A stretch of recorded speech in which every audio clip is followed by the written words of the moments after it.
Hi, welcome everyone to Lantern Light Adventures. Tonight we're going to be playing the Old God stories. Old God of Appalachia, the old stories, the Breathing Mountain. I am Jen, and I will be going by the storyteller tonight. Let's let players introduce themselves, and we'll go through the top of the order with Alex. Tell me a little bit about yourself.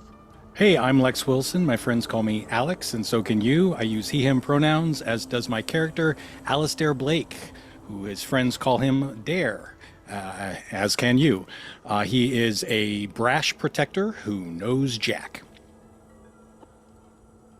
Mal, please introduce yourself. Hi, I'm Mal, or Archangelic. My pronouns are she, her, and tonight I'm going to be playing Teresa Shaw, the superstitious sage who cannot escape the darkness. Her pronouns are she, her. Sir Heck, please introduce yourself. Hey everybody. I'm Sarah or Sir Heckalot. Either work. I respond to them equally at this point, and that's as alarming as you think it might be. I use she, they pronouns. And tonight I am playing Beatrice Huckle, who uses she, her pronouns and is a neighborly explorer who does what needs doing. Thank you for that. And last but not least, Soliloquy, please introduce yourself. Hello, friends. My name is Soliloquy or Jaden. Either works for me, and I use they them pronouns. You can find me most places online as Fasaffic Bro. I'll be playing Jasper Joaquin Vicente, he they pronouns, who is a hardy protector who defends what matters. Welcome back to our space here at Lantern Light Adventures. This is home to all of our TTRPG and related content on Twitch. All of our games are also uploaded to our Lantern Light Adventures YouTube channel. There's a link to our link tree in the chat right now that you can click, and it'll take you to all of our various social media pages so you can follow us everywhere we are. If you want to keep up to date on everything we're doing, feel free to also join our Discord, which is linked in the chat. If you want to play with us or GM for us, fill out the TTRPG actual play interest form, which you can find linked in our link tree and in the chat. And once you fill out that form, I'll email you back with our TTRPG consent form, and then we can match you to games from there. Thanks for joining us today for the Old Stories, The Breathing Mountain, our horror-themed Old Gods of Appalachia actual play. We'll be streaming this game every Wednesday from 2 to 5 p.m. PST. Remember that this is a horror-themed game, so please care for yourselves as needed. As for where you can find us the rest of the week, on most Sundays, excluding the last Sunday of the month, from 7:30 to 9:30 p.m. PST, we stream Era of the Dragons, our D&D 5e actual play. On most Mondays from 5 to 7 p.m. PST, Archangelic, our lovely producer Polygeist, and myself have been streaming our playthrough of Baldur's Gate 3. If you'd like to play with us as a guest, reach out to me anytime. Otherwise, feel free to come and hang out with us while we play. Most Tuesdays from 6 to 9 p.m. PST, we stream an Empty Dream. That's our Girl by Moonlight actual play. We also record an audio cast after show for each of our games where we go over any necessary advancement steps and debrief from the game. You can listen to these for free on our Patreon at patreon.com/lanternlightadventures. All of these after shows will always be free, but we appreciate any contributions and support as it helps us continue to bring you awesome queer content.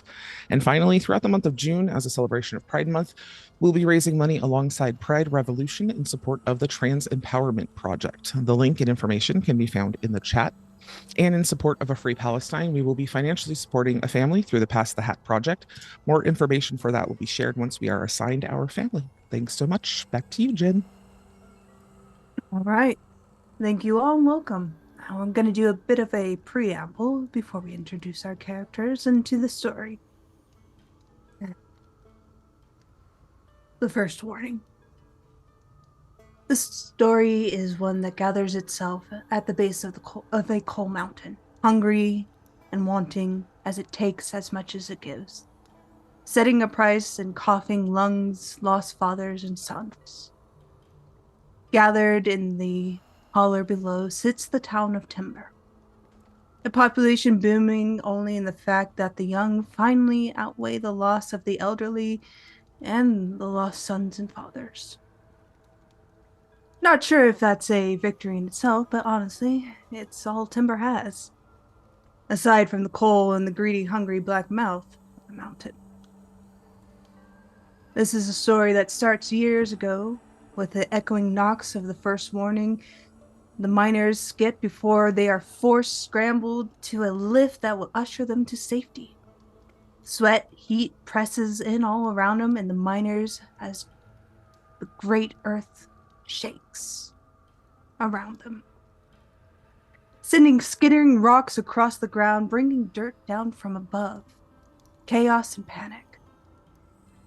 Rapid breathing of breath and gasping air. Hearts pounding like jackrabbits in their chests as the lift groans as it slides slowly down to them. So terribly slow. It should be faster, right? It's supposed to be faster. The knocks are getting louder, echoing up from the tunnel behind them, urging them, warning them, practically yelling at the miners to flee this bore tunnel they have forced into the land for black and gold that is killing them. Perhaps the only kindness they will ever have from this mountain. The panic sets in. The men are jittery. When finally, as the deep hollow crack of stone is heard behind them, the lift arrives. No time to think on that. No time to acknowledge the mountain.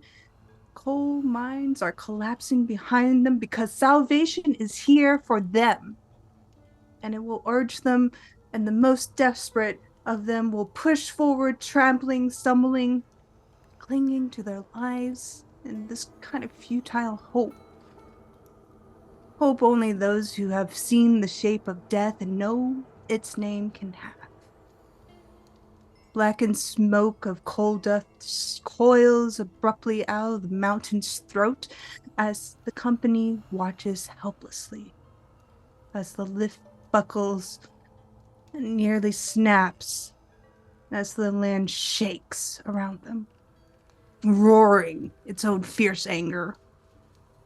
Lights from lanterns snuff out as air rolls across the land and out into the clear Kentucky air, as if the mountain is expelling all the company from its lungs. Stumbling men shouts from the foreman as the lift barely reaches the top. Its top hatch flings open as the chaos and desperation of the men scramble out. 14 men went into the mountain and only 5 returned. The mountain has taken its price. That night, the stars fell from the sky, sinking the town of Timber into bleak darkness. Welcome! It's 1925. 10 years or so have passed, and the town of Timber is blossoming. Sure, it still relies on mountain for coal, but clever souls have found something else to do, and put kindly, stick it to the man. Moonshine has found its way into the town of Timber, and runners are bringing black money and trade to the town, something it hasn't seen for some time. Unions are trying to form, but it's difficult. Boy, is it difficult, as it's no interest to the company that has found its way and sunk its teeth into this town of Timber. And Timber itself is quite happy to not let outsiders in. Now, Timber doesn't care for outsiders, but it does care for its father's sons, mother's daughters who are dying still in that mountain, but they're quite happy just to make a pretty buck. It's a bit of conflict through the town. They all know the mountain seeks prices for what it has been taken, so to say. It's more of a wait-and-see approach. See which side wins, the moonshine or the mountain. It doesn't really matter. Not at all, so they say. They could find another way. They could leave this ramshackle town, but money's money. And money's good. But there's always a price. Here we find our intrepid troop, standing before a young man named Jonas. He's shouting, calling to them, asking whether the price of coal is worth the lives of their sons and daughters and mothers and fathers, black lung, what have you. Jonas is trying his best to form a union, but man, the company men know what they're doing. and the town of Timber is waiting and seeing. Now, as you all gather watching poor Jonas make his speech, tell me what you're doing. Introduce yourselves. We'll start in the same order of introductions. Now, Alex, who are you and what do you look like, and what does Jonas mean to you? I'm Alistair Blake. My friends call me Dare. I am a kind of a labor disorganizer. I'm about 5'10", scrawny, wiry. I'm kind of fit in the way that kind of doesn't look healthy or doesn't feel healthy. Like he catabolizes his own muscles in order to just have energy for the day. Beard stubble, cowlicky brown hair, blue eyes. He's in his 40s. He's got a local accent. He was born in this area and moved out west for a little bit to be with his father. His father's no longer with us, and now he's back here. He spent like a day in the mines, maybe a week, before he realized that this is not for him, and he saw himself getting stuck in his father's footsteps, and he decided to be a bread maker, and that's what he's doing right now by day, and by night he's, making a little trouble. He's doing what Jonas is probably doing more, but he's doing it more subtly and probably with a little bit of violence and recklessness. He is a protector in the sense that he believes that sometimes things got to burn down in order to build back up again. He's wearing suspenders, a kind of a nice shirt, but it's not very clean, and trousers and a flat cap. Right now, he is sort of listening and thinking to himself, this guy is going to get himself killed. And not in a good way. As those thoughts form into your mind, Mal, you see Jonas trying his best to preach to these local people, but he's only getting a few nods, and you see the company man kind of watching with this kind of giddy glee in his face. Who are you, what you do, and what are your thoughts on Jonas? Teresa is a kind of average height. She's in her 30s. She has brown hair that she keeps in braids.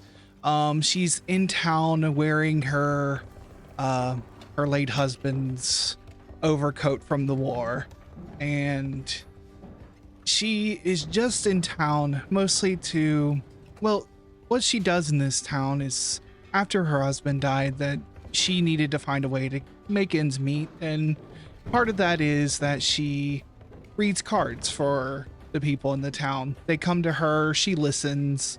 The way she sees it, her granny taught her to read cards, and her granny always told her, people tell you what they want to hear if you just listen.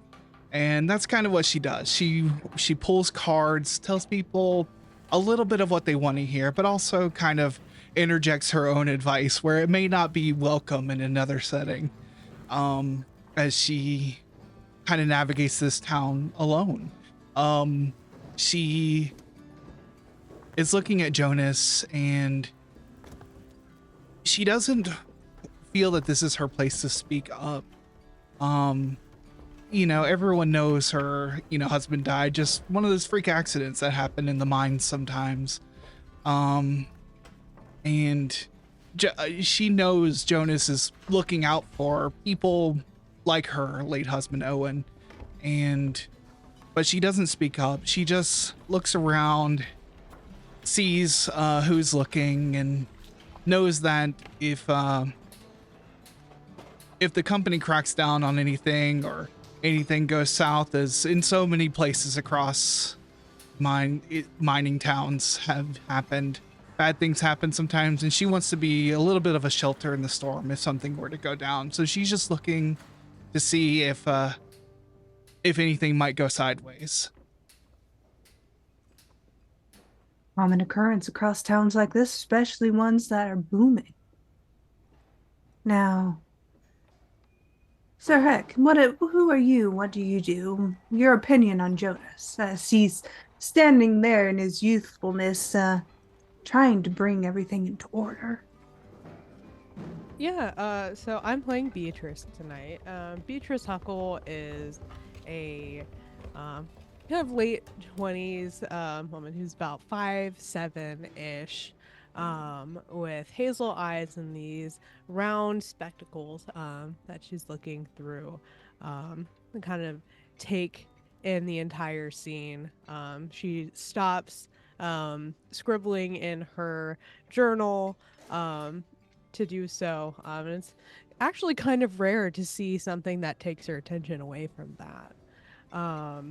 She is wearing simple clothes, so it's kind of a white blouse and a brown skirt with some boots, a long skirt. Um, as she's kind of looking at Jonas and seeing the responses and lack thereof um, to what he's saying, she just thinks that what a brilliant mind and what a very strong heart this person has. Um, she only wishes that an intrepid hiker like him can hopefully surmount the mountain that is this company. Brave heart indeed. This young upstart is trying his best to save lives. But the company won't hear any of it. You know this. And as we pan over to Soliloquy, tell me about yourself. Who are you and who are you playing and what are your opinions on Jonas? Jasper Joaquin Vicente is a hardy protector who defends what matters. He's 32 years old, uses he, they pronouns. Um, he's about 6 feet tall, fat, broad, muscly, dark curly hair, dark eyes, facial hair that's dark and keeps trimmed. Um, he was best friends with Teresa's husband, childhood best friends. They grew up together. And when Teresa's husband started working in the mines, he hadn't realized how dangerous it would be. He asked Jasper to take care of her if anything were to happen to him.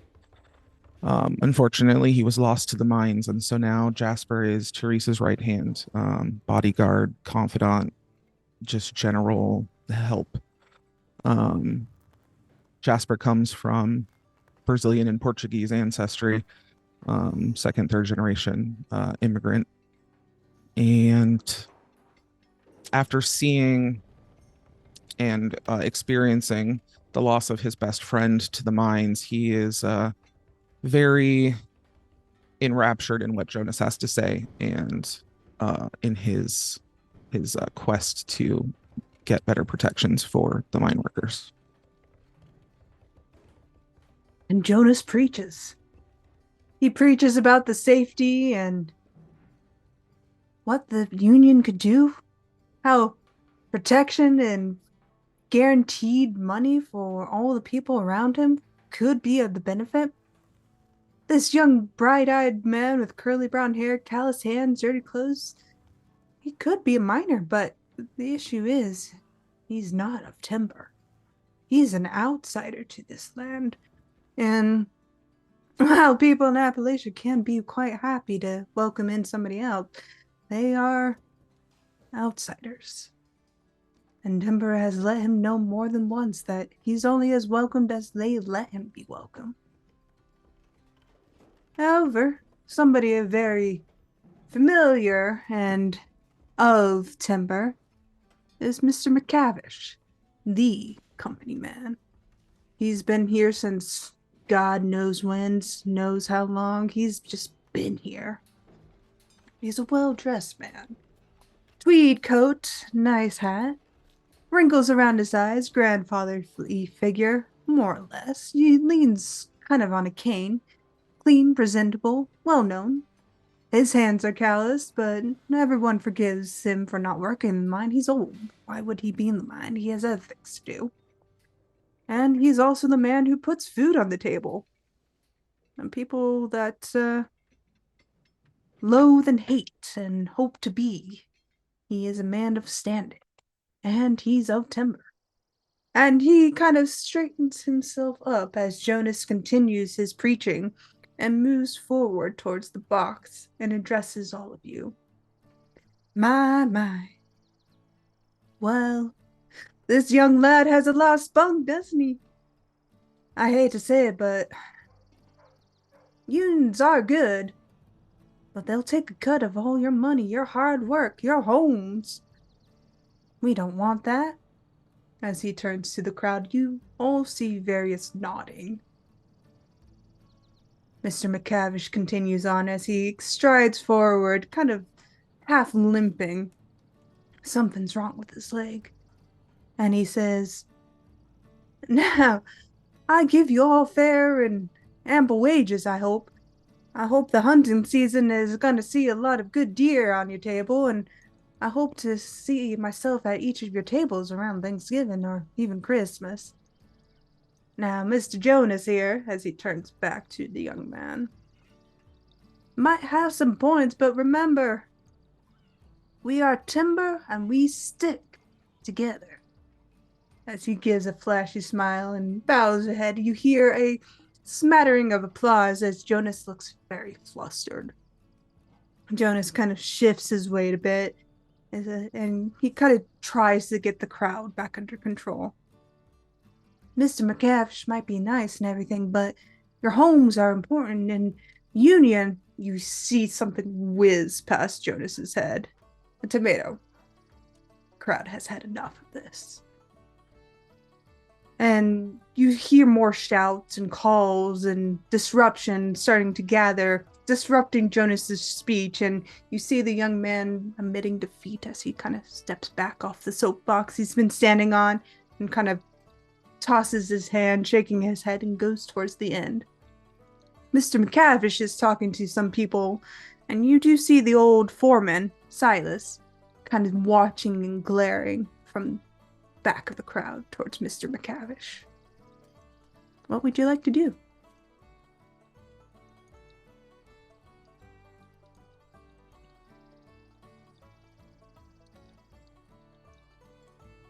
I want to see if I can. You said a tomato like got tossed at him. Who tossed that? What young brigand threw a tomato? What wealthy young brigand who can afford? Perfectly good tomato. Yeah, A perfectly good tomato in the middle of backwater to Kentucky. you must really hate that guy. I would say make me a sight see inspection, whatever that is on your sheet.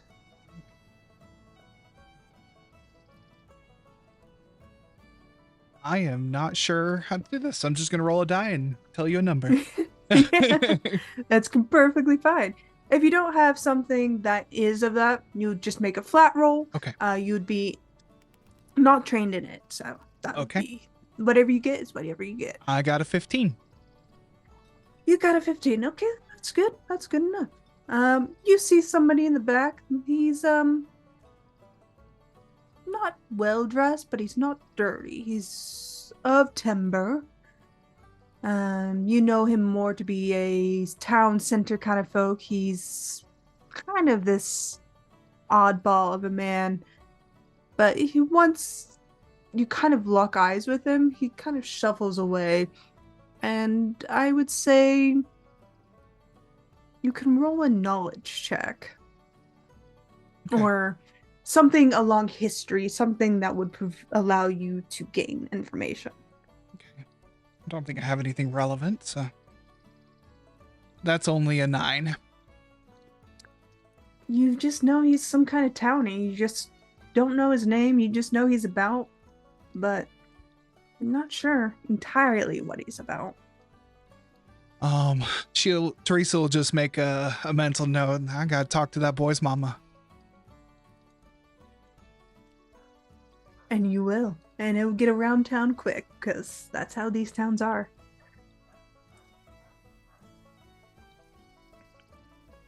I go up to Jonas.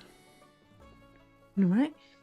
He stops right before he goes into the inn and looks towards you, kind of looking you over. And I say, we got a card game. You should join us later.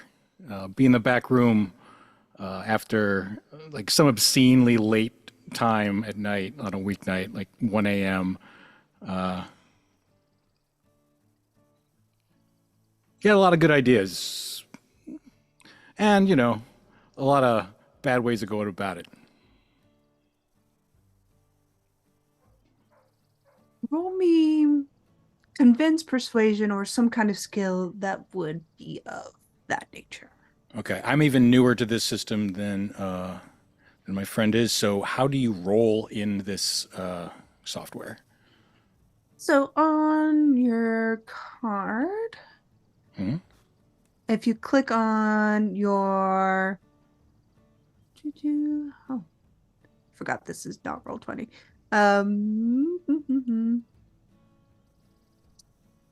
See.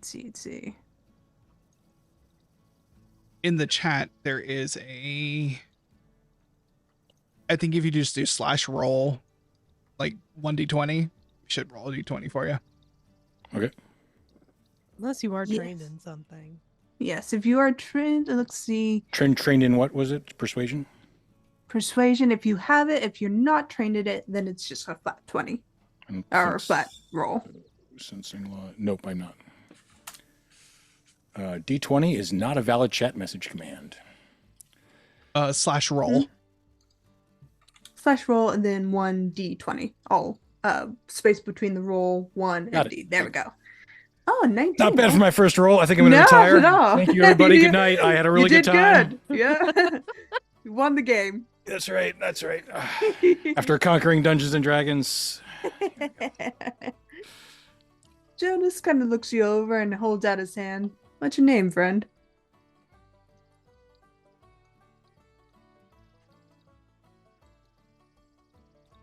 I think you're muted.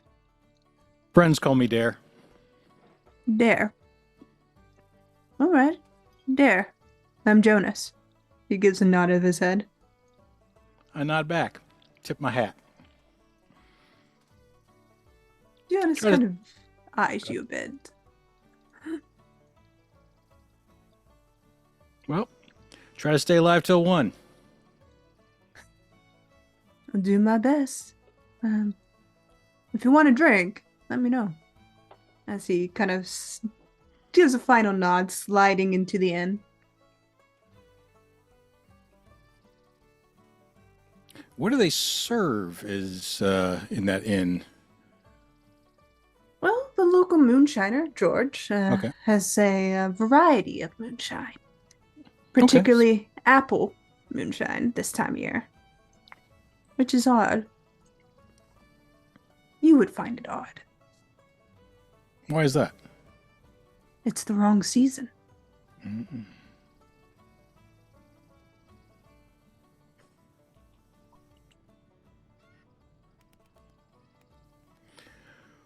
Well, as long as he's old enough to drink, I'm sure he'll have a good time.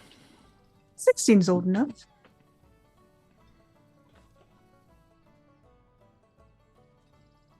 Welcome to Appalachia. Hope you survive the experience. I mean, if it's illegal to drink, there ain't no drinking age. That's fair. That's why I was wondering what they were serving at the end. Like, is this You get the sense, I would say, Dare, that cops don't care. Company pays well. They could pay better.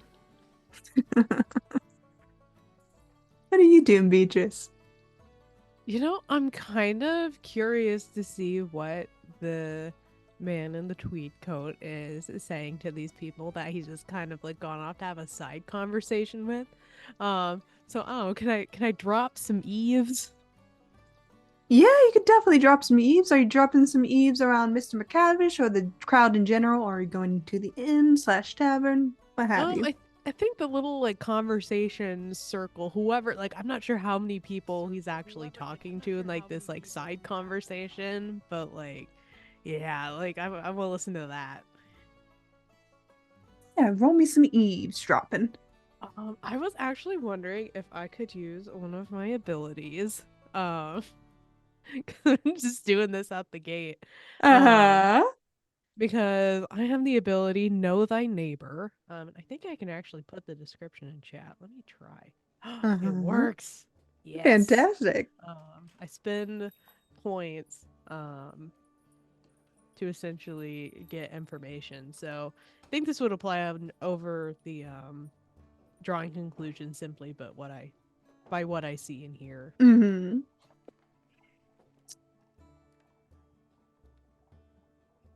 So you gather. Make sure you mark the 2 intelligent points.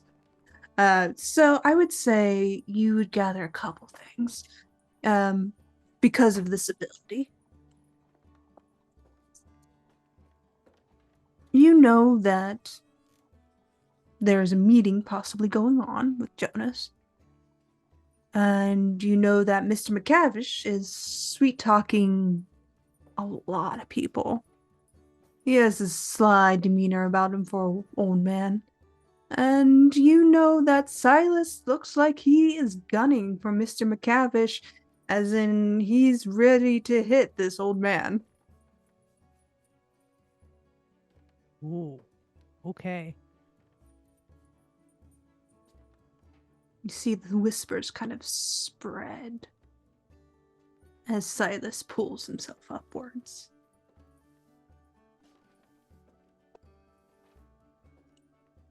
What about you, Jasper? What are you doing? I think right now Jasper is just observing, kind of hanging back side by side with Teresa, and just watching, listening.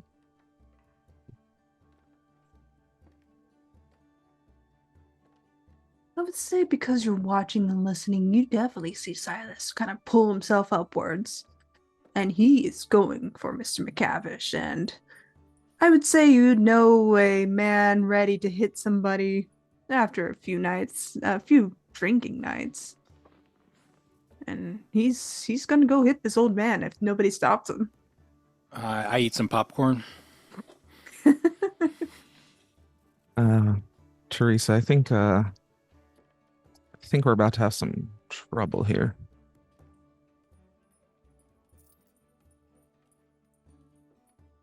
I mean, I can't say the man ain't got it coming, but we should maybe. Let's let him get a swing in. And then we'll stop him. Sounds good. So I'm just gonna stand here and just watch the show. Yeah, and a show is had.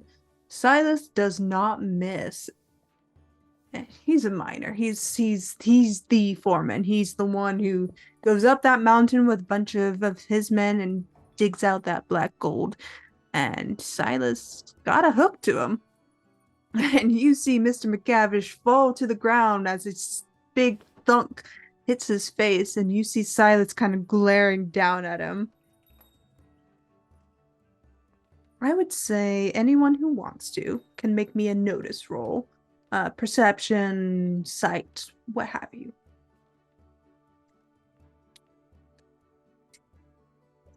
I only got a 9.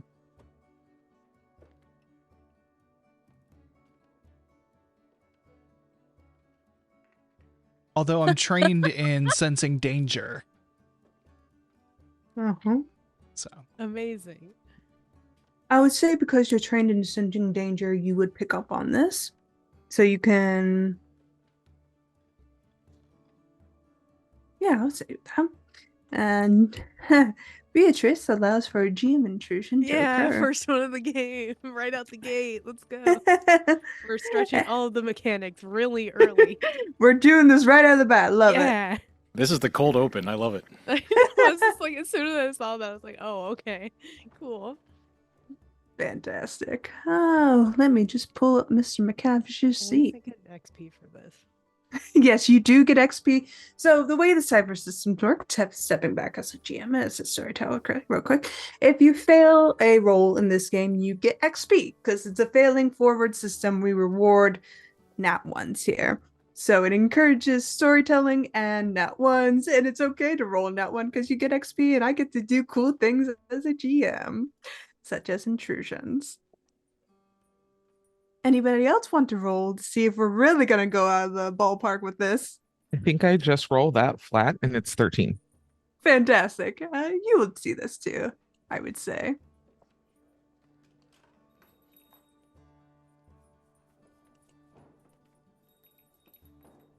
All right.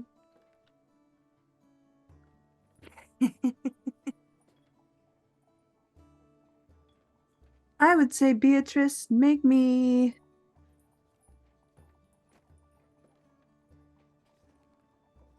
an intelligent defense roll. You are hindered by one step, so you would be at a disadvantage. So, Okay. How do we do that in Foundry? It's like I remember how to do this in Roll20, but yeah, it's a bit weird in Foundry. I would give it that.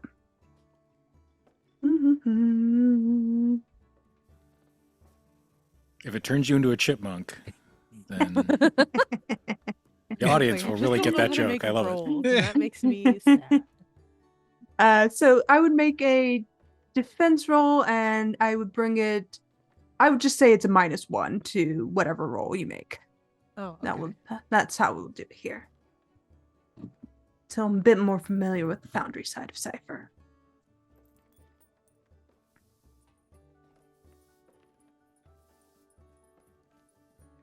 Okay. 14. Okay. Okay. You will take 1 point of intelligence damage to your pool. To your intelligence pool.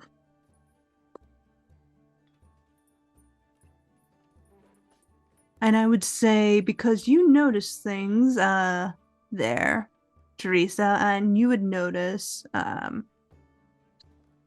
you would know Jasper. You both would see Mr. McCavish's eyes are not that lovely, pleasant blue for just a split second. And then you just see the old man cowering, holding his face, and you see his company kind of rushing to his aid. You see this too, as well as Beatrice, but it's so brief. You're not even sure if it's you or just the way the light is.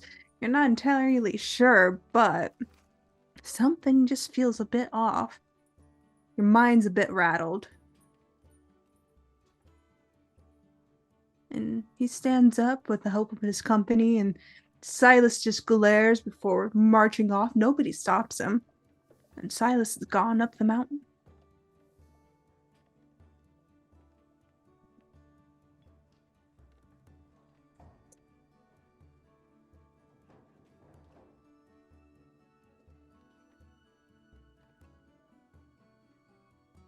Well, at least he blew off whatever's bothering him.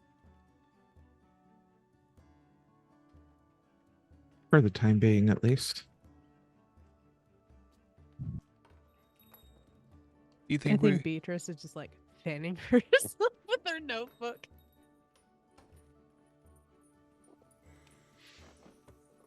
Dare's a little disappointed. He wanted a little bigger of a kind of conflagration. But, these add up.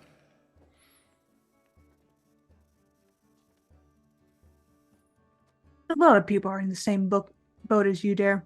A lot of people wanted to see this go down between two old gruff men who have a lot of opinions. But the crowd starts to disperse once Silas marches up the hill, and Mr. McCavish is standing up, being led away with a pat to his cheek by Miss Brown and Miss Jamie. Miss Jenny Brown is the proprietor at the local shop, and Miss Jamie is the school teacher. Both lovely, lovely ladies. They're doting on this old man, as kindly women do, and crowd kind of goes back to their daily chores and daily ways of life. You do see George kind of drop some moonshine off for the end, but he's scattered away. He doesn't stay too long around the town. He's a bit skittish. But you can talk to various people if you wish. Mr. McCavish has an open door policy to his home, and Silas is up the mountain, and the inn's open to anybody, and there's always the town people.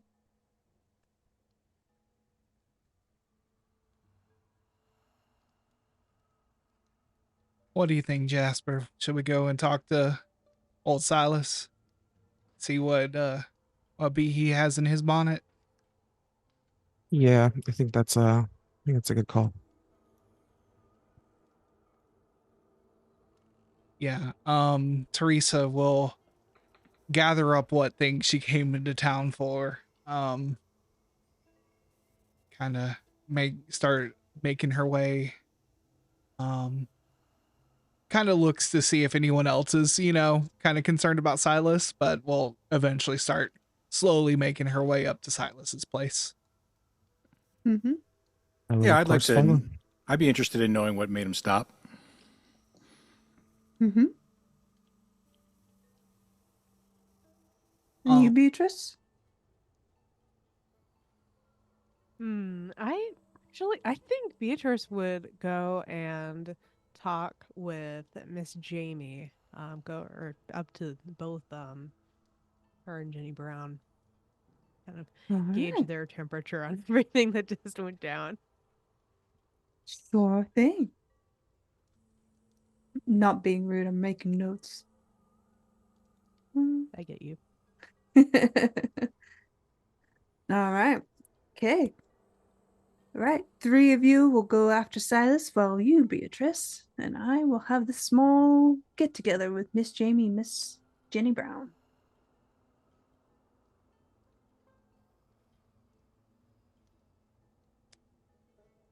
um, if Dare walks up alongside Teresa, she'll just give a nod and say, "Disappointed? Didn't get your show today." There's always tomorrow. Now that there is. You let me know. If you see it in the cards. I will. My door's always open.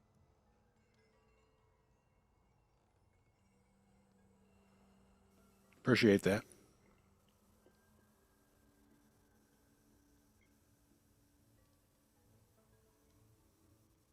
Right. As you go up the mountain, you know it's going to be a bit of a steep walk, but as you're kind of conversing with each other, you, Beatrice, can catch up with Miss Jamie and Miss Jenny Brown.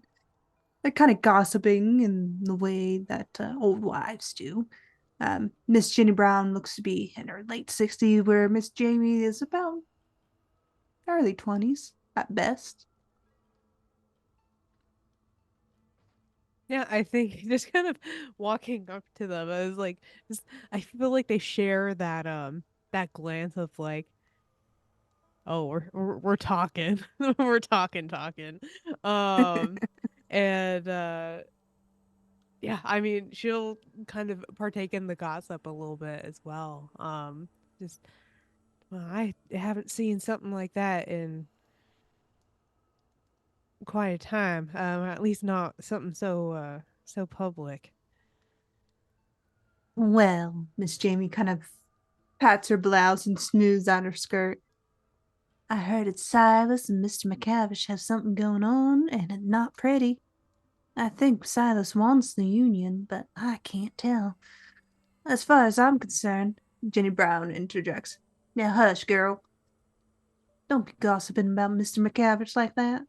Hmm. She kind of gives you a side eye and then looks to Miss Jamie, kind of leaning back on the house she's up against. Silas is a good man. So's Mr. McCavish. They have taken care of this town. But I heard it's about those miners dying last week. Silas has had enough. He's up to his neck in burials. I mean, quite frankly, I don't blame him. Uh, I mean, what happens when two good men have very different opinions on how to solve the same problem?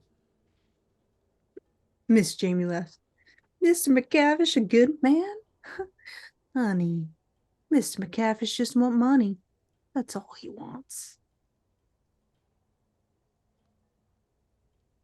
Now who's the one gossiping? I thought we were keeping the public politeness, but can't say I disagree. She laughs. Oh, Beatrice, don't you worry. Mr. McCavish is going to take care of Timber, right? So, too. If he wasn't so old, I wouldn't mind. Jenny Brown shoots her a look.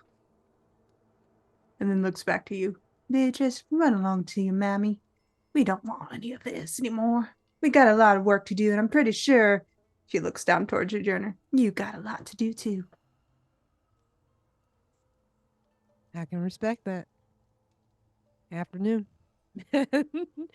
Nods and kind of goes about her way. As you leave, Jenny Brown and Miss Jamie kind of part ways. Jenny Brown will go back to her store, and Miss Jamie will go back to the school. She has one student, one who actually cares about their education at this time. So that's where she'll go. But as we turn over to the other three,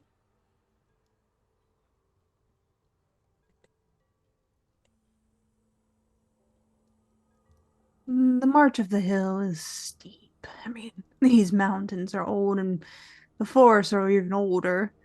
It's hard to tell which came first at this point in time. But you see the trails Silas is marching up.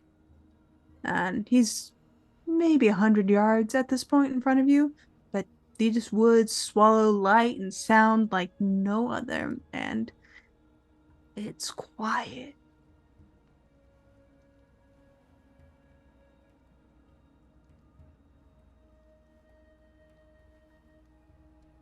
You said he's about 100 yards up? About 100 yards. Silas?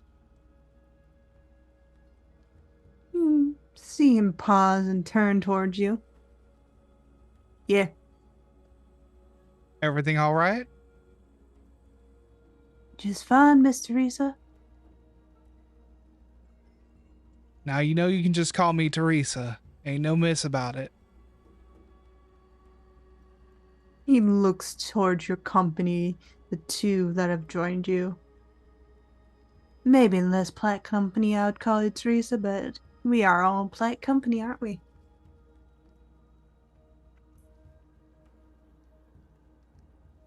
I tip my hat.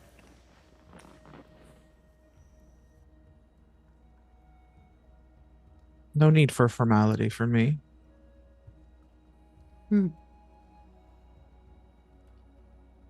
See him kind of rub his eyes and sit down at a rock. Red stained rust thing, just like the rest of the mountain. And he kind of sighs in a heavy, weary way. And he gestures for all of you to join him. I lean against a tree nearby, yeah.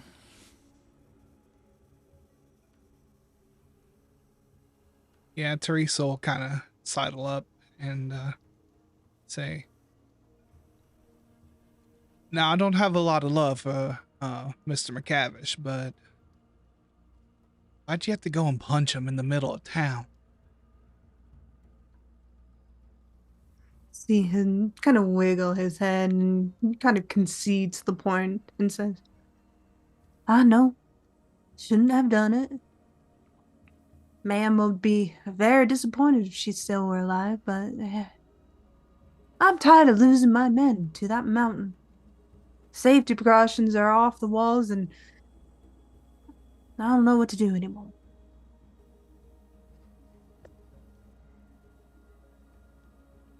So why'd you stop? It's the only thing protecting those boys is me. I nod, like, respect. Well, I mean, you fuck around, you find out, and Mr. McCavish does nothing but fuck around. Language in front of a lady kind of gestures towards Teresa. She knew he was please. going to say that. She's heard way worse from me. Trust. Ain't like you and the boys don't talk like that back at home. No, but it's still polite. As he kind of gives you a look, but gives a small chuckle. His darkened features lighten. his mood a bit better now. Speaking of different ways of speaking, what'd you think of that Jonas? Some northern upstart buck. You don't know us. You don't think he had kind of a point, and we all kind of work together? We might be able to make more of a difference than if just one of us is punching at a time? I suppose. Just Mr. McCavish. He kind of leans forward and kind of hunches his shoulders. Mr. McCavish will threaten my boys.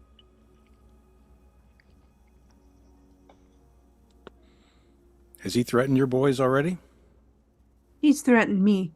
I won't let him near my boys.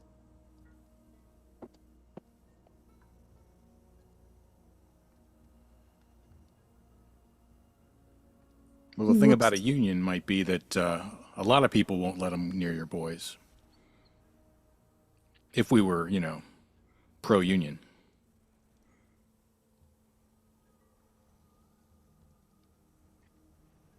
You see him kind of consider your words for a moment.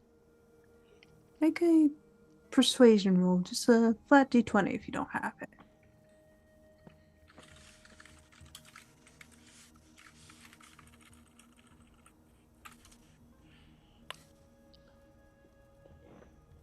I just rolled another 19.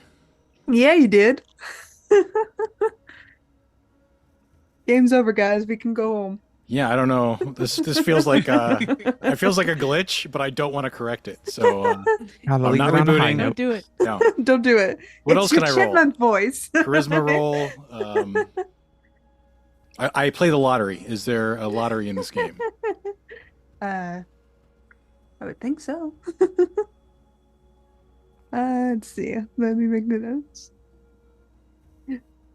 You see Silas stands, and as he's considering your words, he's a big burly man. He's easily could be mistaken for a bear if he wasn't lumbering like a human should, and kind of approaches you and clasps your shoulder and squeezes it tightly, and you just see a man worn by years suddenly have like the clouds lifted from his eyes. And he's like, all right. But you organize it. So he kind of smiles broadly. Oh hell, I'm no leader. But I can make room for a new leader. Clear the path, as it were. That's more my thing. You see him kind of nod respectfully and says, all right. Get us together. You see him pause. Can you write? Never had the patience. That's all right. My secretary helps me write, so she can help make letters and stuff. Never had the secretary. You should become foreman. You get one. You just give one to you. Unannounced. She just showed up. Really? He kind of nods. Yeah. How long ago was that? He thinks for a moment. About a year now, I would say. She's good. I like her. You trust her? As trust as anybody who writes my own letters for me. I mean, she's never done me wrong. She's always made sure I had coffee in the morning, made sure my boys were safe before going up in the mines, made sure their equipment was ready and going. Heck. If I weren't already married, He pauses. She'd make somebody a nice wife, nice partner. Do me a favor, and for now, don't put anything in writing, especially through her. All right. Any particular reason? Well, I have a feeling that if we start fighting for what we deserve, what we need, then the company's going to fight back. And we want to be ready. Smart. Now, All right. boys, look, we can't be making deals in the middle of the woods like we're a bunch of common criminals. Now, how about this? I have a stew on at the house. How about y'all come over tonight? Maybe have a little dessert after. I'd like that, Miss Teresa. Teresa. She do make a nice stew. Did you get a rabbit stew recipe? It's awesome. You see Silas stop and kind of catch himself. I gotta get up to the mine. See, the boys aren't working today.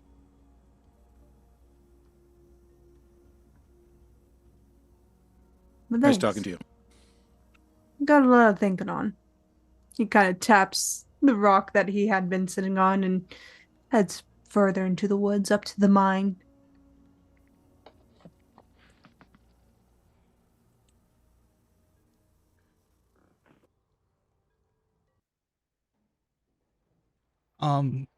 Teresa will turn to Dare and say, "Well, what do you make of that?" I don't know. Secretary shows up, want to work for you for out of nowhere, like just do your work for you. I wonder if she's a company man. Oh yeah, that has McCavish written all over it.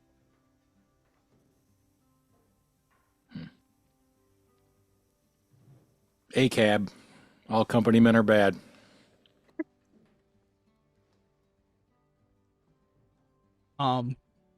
With that, Teresa will actually just like turn to the side and spit, which she wouldn't do in like public, but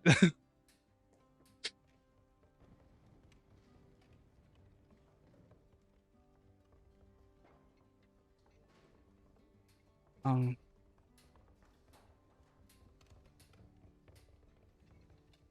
well, I got a stew to tend to, so you know where to find me.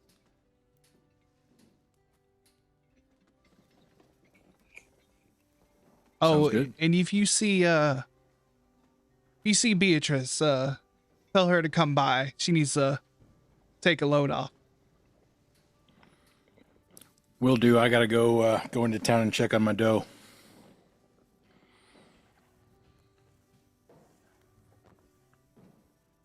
And yeah, Teresa will walk on. I think Yep. Teresa generally assumes that Jasper's going to follow her, so never speaks for Jasper. Yeah, Jasper basically just kind of is your right hand and stays pretty quiet for the most part and just will follow you where you go. You know, we'll jump in if something happens and your safety is at risk. Makes it easier to find Teresa since you're so tall. True. In a crowd, like, oh, okay. See Jasper. Teresa must be. Jasper, It's Right like the there. little balloon thing. yeah, yeah. Yeah. Teresa definitely has Jasper like holding the like groceries and goods that she got in town. Yep. Nice. Yeah, you head back to town, go your separate ways when you kind of hit the town center. And you do see Beatrice. She's being somewhat dismissed by Miss Jenny Brown, the elderly shop lady, for gossiping. And yeah, you can talk to her if you wish. Yeah, we can summarize or we can do the scene, whichever. I mean, yeah, we can do the scene a little bit. I think this is Right. fun. First session. Yeah, I think Beatrice will catch y'all's eyes, and say, Silas doing okay? You all went and checked on him, right? Yep. His heart's in the right place. Fortunately, his fist wasn't. At least that's- for the place he was in. That's that's debatable. But we're all gonna meet over at Teresa's for some stew later. So if you'd like to join. That's so kind. Of course I would. How was the ruckus around town after we went off? I think it dispersed pretty quickly, but I don't know. There's probably a lot being said and whispered around. It's not in some places. She'll just kind of pointedly look at the empty doorway at the general store.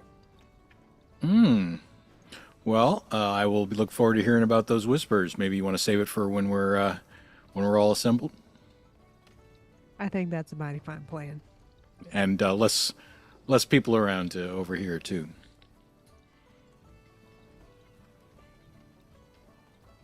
How goes it at the school? I mean, as good as one student that actually has the desire to learn. Well, So well, not well. great. Oh. Well, what is that student learning right now?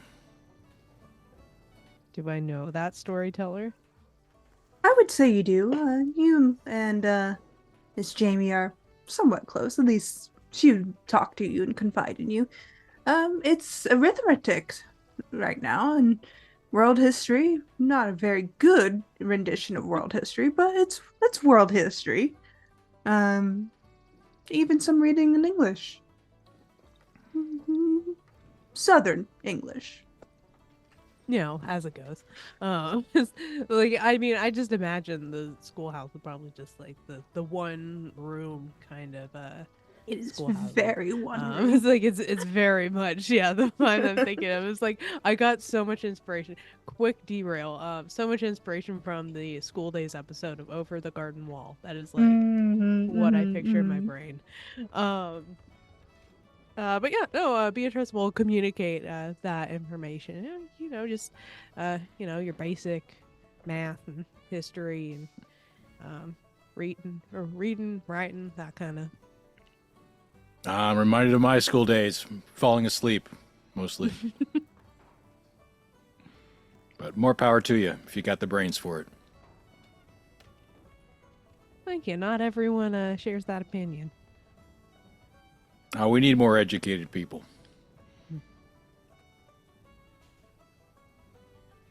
Replace people like me in the new world. No. We need a couple fire starters like you. Interesting choice of words. I'll see you at Teresa's. See you around. Day rolls on. Mr. McCavish addresses people as you see him back in the town, kind of doing the rounds a bit. He's got a nice little shiner on his cheek, but he's all smiles, he's all happy. Jonas is still in the inn, still doing whatever he's doing. But the day passes quietly. Mining does not take place today. It's Sunday after all. But sun sets between the claustrophobic valleys of the mountains. The holler kind of pulls itself deep into this velvet, beautiful night. Stars in the sky. What looks to be a half moon. It's a beautiful spring day. Well, spring night now. And boy, are the cicadas loud. Frogs equally as loud, and if there was any time or peace and quiet, it's not tonight. Things gotta do what things gotta do, and it's making babies, apparently, with every other insect and frog on the planet. But you can all gather yourselves at Teresa's as the night just kind of starts lining that moment between not quite twilight, but not quite darkness.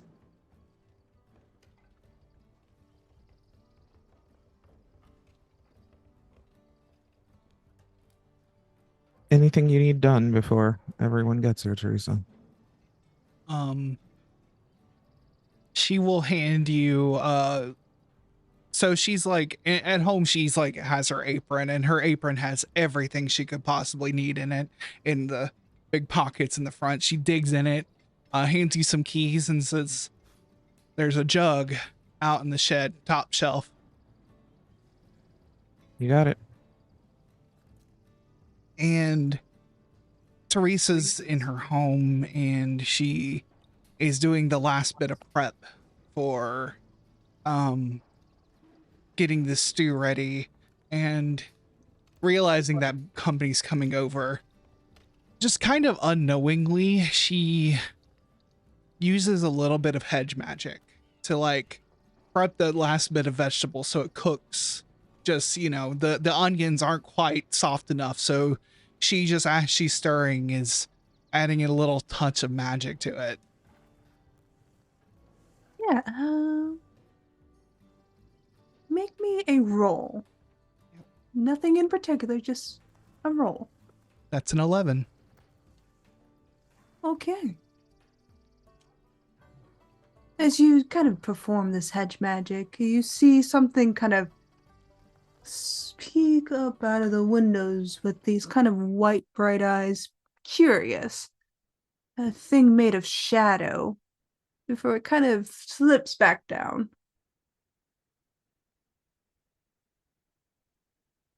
Here's your jug. You see that just kind of instinctually, like in Teresa's hands, she has like grabbed a handful of salt. Just and as she looks at you and she looks back, and I'm going to assume it's not there when she looks back. No, it seems to literally just slipped away. You would get it was more curious as to what was happening, as it didn't seem hostile to you. Mm-hmm. She pours the salt back into the container it was in, tosses the rest behind her back, and the little bit that wouldn't come off her hand, and says, "Yeah, just put it here on the counter." And that is her jug of moonshine that she keeps. That's what she was implying by saying dessert. So Now Go- I don't know a lot about cooking, but shouldn't the salt go into the stew? oh, it's already salted enough. Okay.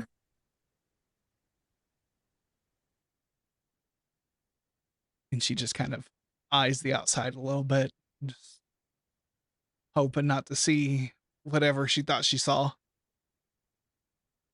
You see a deer, but deer aren't that terribly uncommon. It's a deer, but it definitely was not the shape of a deer. And you know this herd, I would say, Teresa. They like coming to your place, particularly because you feed them, and every now and then they beg for sugar if you have it, but they're not going to bother you.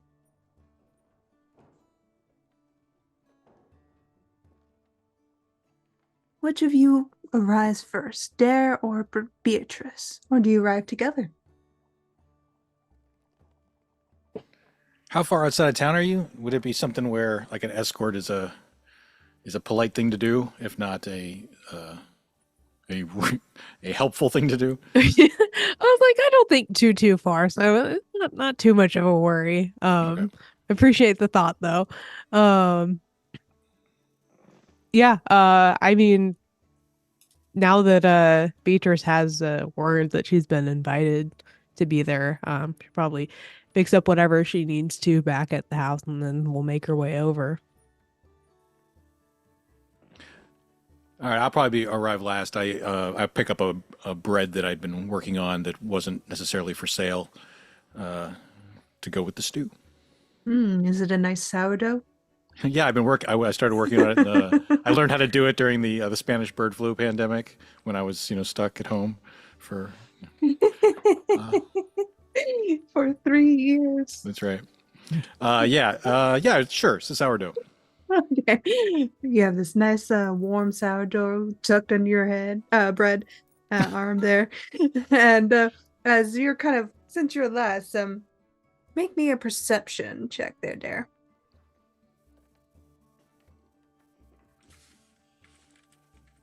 Swear if you get another 19. It's broken. The system's broken. No, Oh my ruined. gosh. I put money on this roll. I thought for sure. So you're coming up the darkened path, the woods kind of scattered, giving way to this nice little house. Lights are on, warm and welcoming at a distance. Beatrice has just slipped in. You're maybe 50 yards away from the house. It's nice, it's welcoming, it's comforting. You do see the herd of deer kind of congregating off to the side, probably getting into Teresa's herb garden at this point. Deer tend to do. And one of the deer just turns its head towards you. And it's wrong. Just for a split second, it's wrong.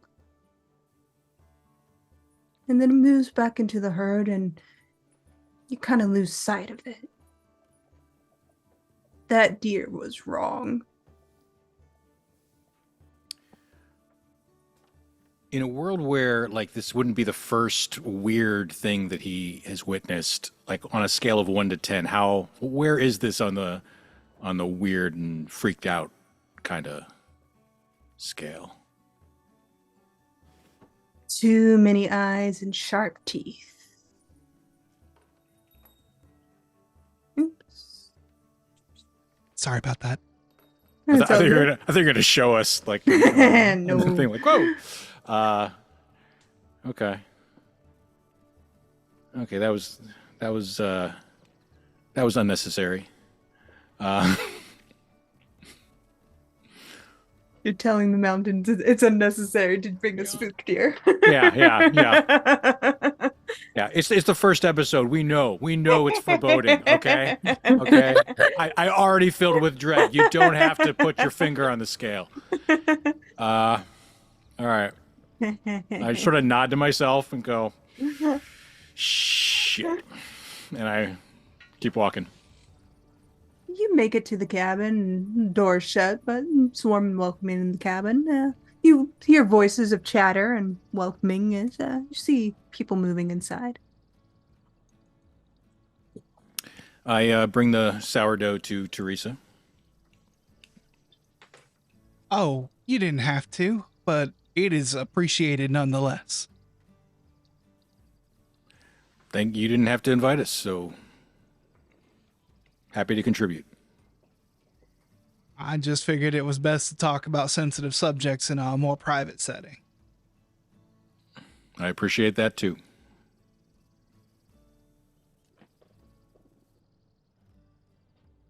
And she will she will say, you can cut it up or I can. Up to you. I'm just used to breaking them off as needed, so I'll just set it on the table here for people to take as they want. Works for me. In fact, she will actually like just take like if you rip off a piece, she'll just rip off a piece and eat it while she's busting around. That's what it's there for.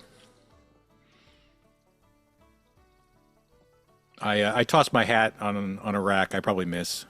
We don't have to roll. It just frisbees out. It hits the wall and plops to the ground. That's right.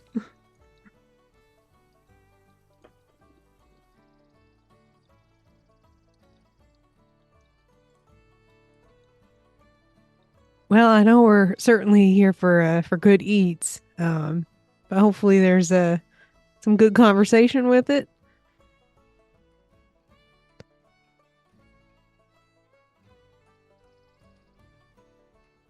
I do appreciate y'all, checking in on Silas after all that. Yeah, he's rightfully angry. It's good for all of us to know we're not alone.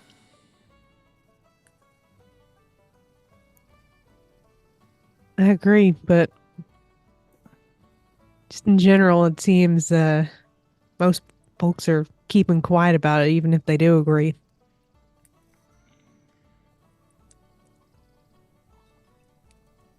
I can't blame him, and I'm not one to talk because I've been keeping pretty quiet about what I've been doing too.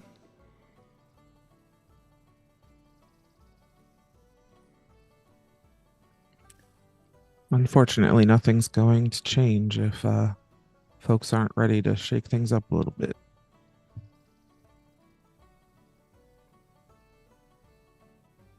I try to keep a low head around here. Don't want folks like sniffing around too much bothering me, but I don't want Owen's death to be for nothing. If something can change where fathers don't come home just trying to put bread on the table.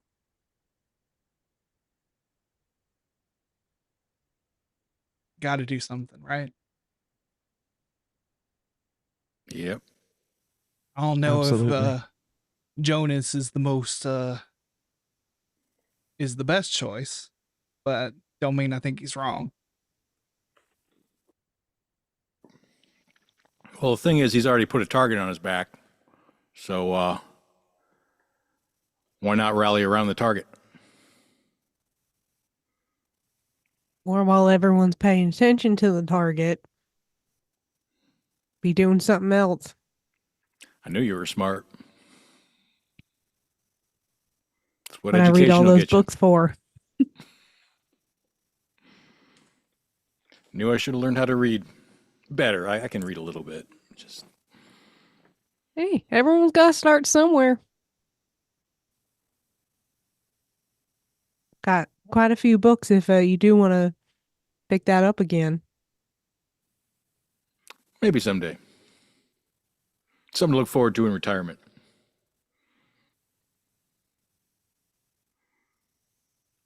I don't know the time period if like pulp novels are a thing. Like No clue. Oh yeah, oh yeah. There's 1925. oh yeah. Yeah. There's dime store. There's magazines. I don't know Mhm. how many we get out here, but yeah. Yeah, that's the thing. Comic books are about to be invented in about 10 years, so Yeah, we're the precursors to Yeah. that. Penny Dreadfuls, dime store novels. Yeah. Hmm. Frankenstein and Dracula do exist. You're right. Nice. Well, if there's something to be done, how do we go about doing it? What do we, I guess, know so far? Well, from my accountant, it sounds like Silas at least trusts you, Dare, a little bit. Well, there's his first mistake, but other than bad judgment, I think his heart's in the right place. Well, it's definitely something Jonas ain't got. Yeah, yeah. We don't trust the outsiders. I mean, it took me a long time to overcome people's feeling that I was a coward because I didn't stay working in the mine. So, but at least I'm from the area.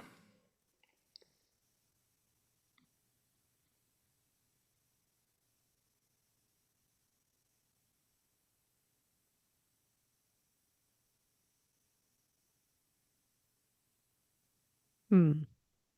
Well, I mean, outside of Silas, I guess, is there anyone else? I mean, I can probably talk to Jamie. She and I pretty much see eye to eye on this kind of thing. Um, I will say, that Jenny Brown, the general store, did not super appreciate the gossip. So we might have to count her out. Was that the scuttlebutt you were referring to earlier that you overheard and got? Yeah. Yeah. Yeah, that'd be her. Okay. Hmm.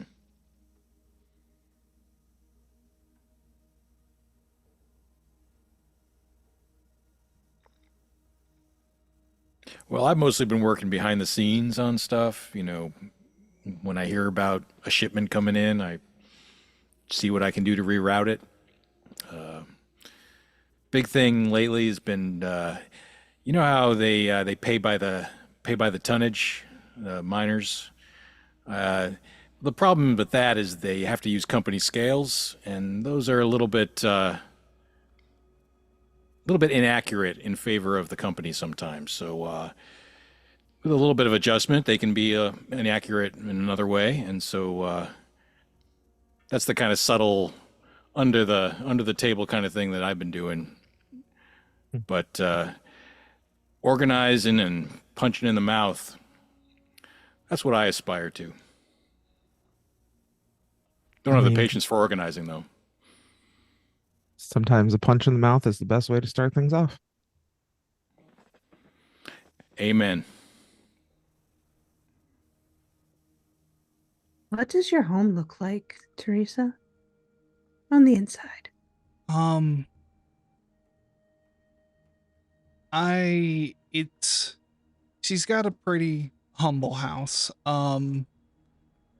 It's all timber construction kind of thing. Rather small. There's only like one bedroom in the back. Um, the kitchen and this kind of sitting area are kind of just next to each other. Um, she's got her table. She might have like a small place to like sit that she keeps for guests, a small couch, and she probably saved up when Owen was working to get. Um, the walls in here are um, they're painted white to make it look nicer, so it didn't look so dingy. So it feels a little brighter in here. Um, there are pictures of Owen's family all along the walls. Um, she's got the kind of curtains kind of pulled in because we don't want people coming snooping around, but not that there's like people super close around, but you know especially since she's serving moonshine and stuff here. So um the table is very like solid, but um construction, but clearly is like probably from the 1880s. Like it's an old table that's been passed down. um there are places like at the edges of the table where clearly people's arms have worn divots into it, and lit by gas lamps, a little oil lamp on the table, things like that.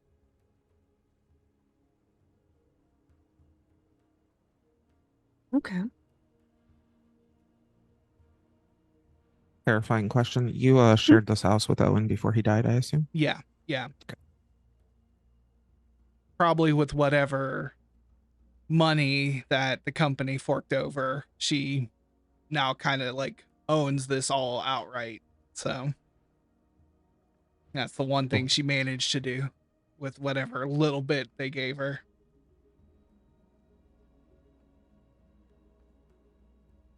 Give me a sight roll. That's a nat 20.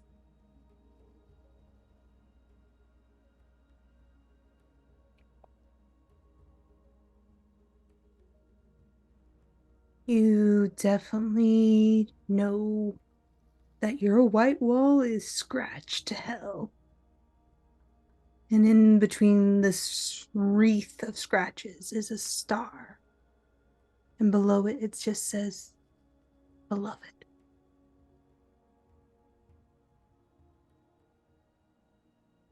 This is something I've never noticed before. It's brand spanking new. And your friend is there, quietly waiting.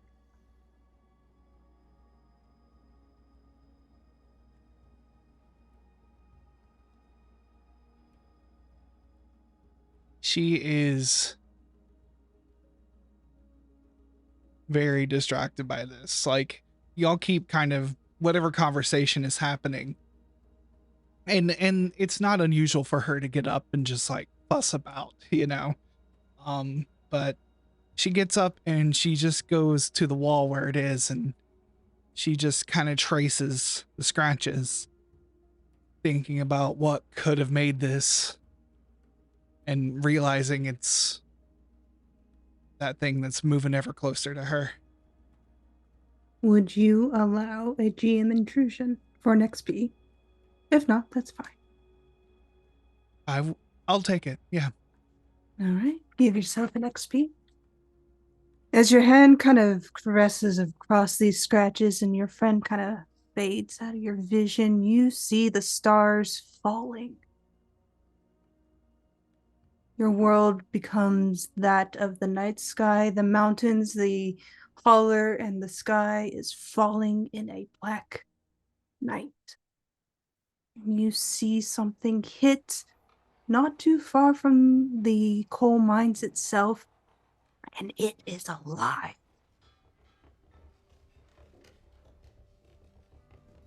And you're pulled back into the safety of your home. And you hear the word beloved.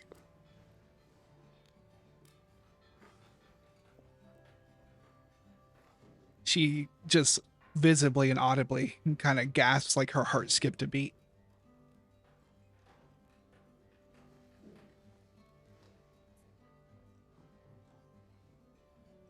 I'm sorry, y'all. I don't know. I think I might have had a little too much to drink.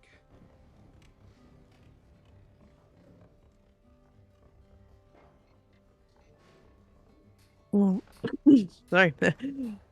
Well, it looks like you've seen a ghost. Are you sure it's just the, she, gestures over to the jug.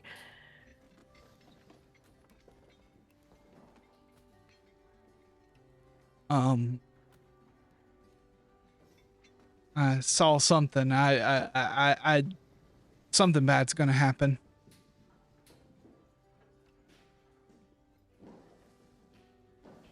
And she reaches her into her apron and she rubs her hand in the salt that she keeps at the bottom of her pockets.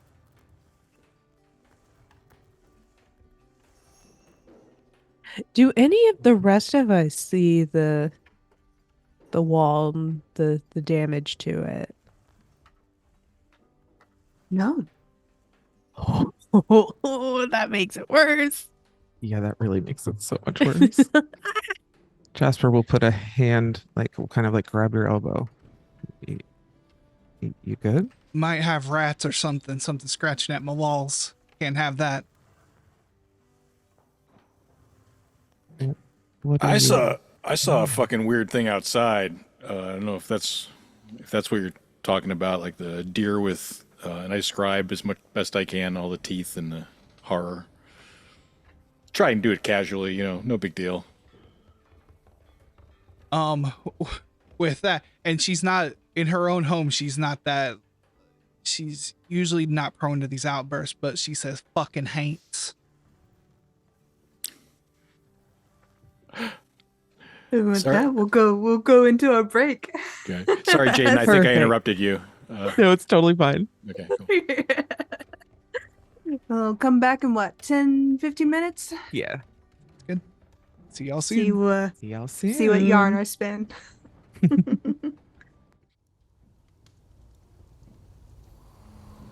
And welcome back. Where we left off is in the middle of Teresa's lovely little cabin.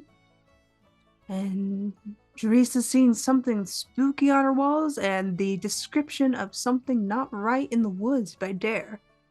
Now, tell us a little bit more about that thing you saw there. I just described the freaky thing. It's a deer that looks wrong. And lots of teeth, lots of eyes. Yeah, I kind of like to forget it, but thank you for bringing that up again. Making me relive that moment of my life. That, of course, that's exactly how I live. I want everybody to remember the wrongness of a deer. Yeah. Anyway, that could be what caused the scratches.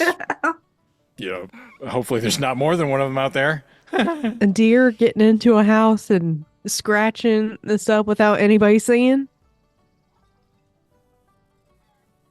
And to just above the table, no one can see those scratches but me, right? Right. I'm more like if you hear the sounds, I'm trying to justify whatever it is you think you saw. It could have been something like that, but yeah. Mm-hmm. But that's a good note. Mm-hmm. Nah, Teresa's gonna go in the kitchen and get the whole carton of Morton salt. And Oh yeah. Anyone who wants to can make a knowledge check, history check, anything that would fall within the knowledge field, or if you want to argue something like nature or something else, or general something, just tell me. Yeah, I'll I'm trained listen. in history. I don't think it works like this though. Yeah, no, okay. I think I just have to roll a d20. Yeah, I there's have no an clicky inability in buttons. I have an inability in knowledge puzzles and problems. Ooh. our sweet dumb I mean, you boy. could still roll. Just a flat roll. You might That's get a a nat 1. 12. No. I have an inability in anything that involves patience to learn. Oh, that's me in real life. Amazing. Yeah, I was gonna say. I wonder if any of us can relate. That's an ADHD Jasper. mood for sure. Jasper, Staring in veterinary what- clinical student right now. Jasper, you think Dare's just making shit up. Maybe it's too much moonshine. You're not sure.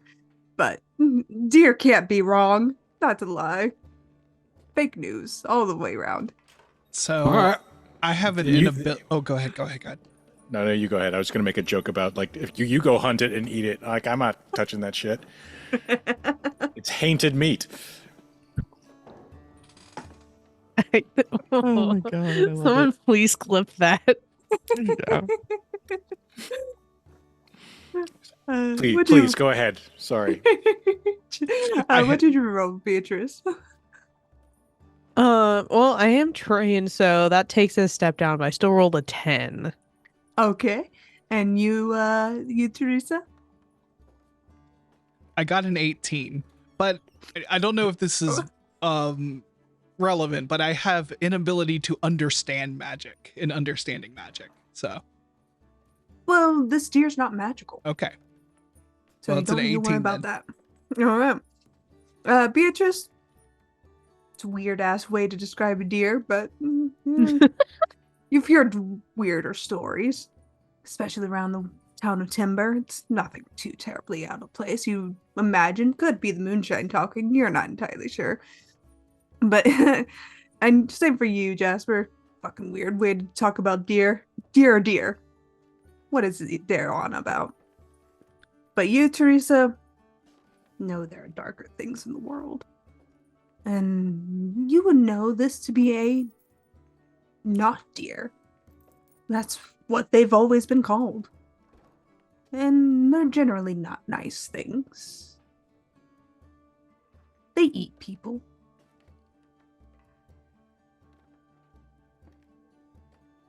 And that's definitely something in the woods I don't want to run into today.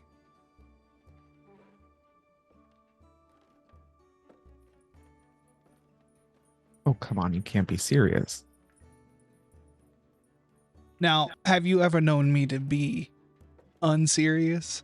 The joke about a not deer in the woods, about seeing something, about knowing something's gonna go wrong.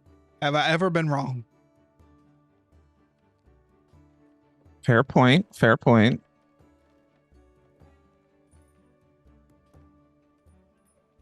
Sounds like something I definitely don't want to run into then.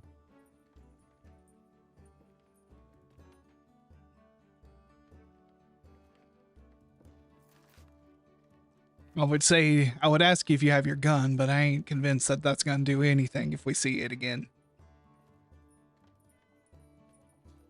Well, I definitely have my gun, and that was the least comforting thing you could say. Put a picture on the map for you to see the not deer. Ooh. Oh. No. Mm-mm. That's definitely a not deer. No. Ugh. Oh. Thanks, I hate it. Just be Mhm. thankful I didn't have the patience to learn how to draw. But that is what you saw there. And you, Teresa, would know to exist.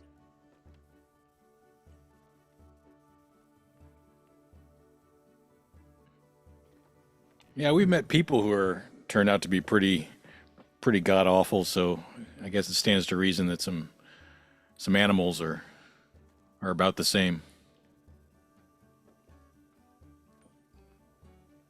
I'm talking about Pinkertons mainly. You know.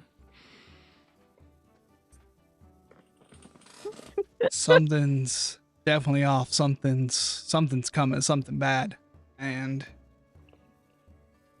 I don't think I got enough salt to deal with it.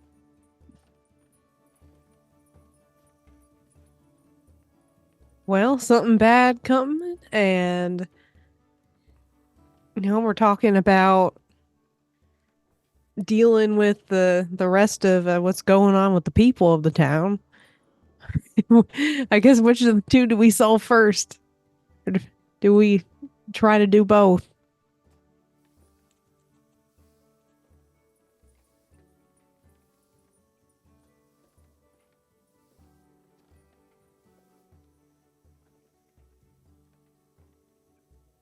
Well, the Haints are going to do what the Haints know how to do. Best we can do is make sure everyone's fine and safe. So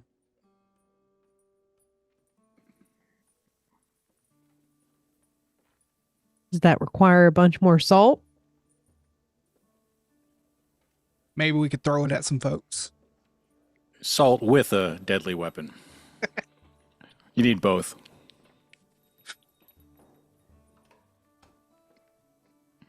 Probably can't hurt.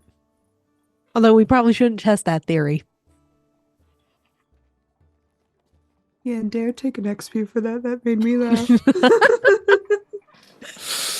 Do not encourage me. You know not what you have woken up in the mountain. It's Jen so to knows go up my full nose. well. Oh, I know. Oh, good. Okay. This is absolutely what happened in Numenera. Let me tell you. Go on. Sorry.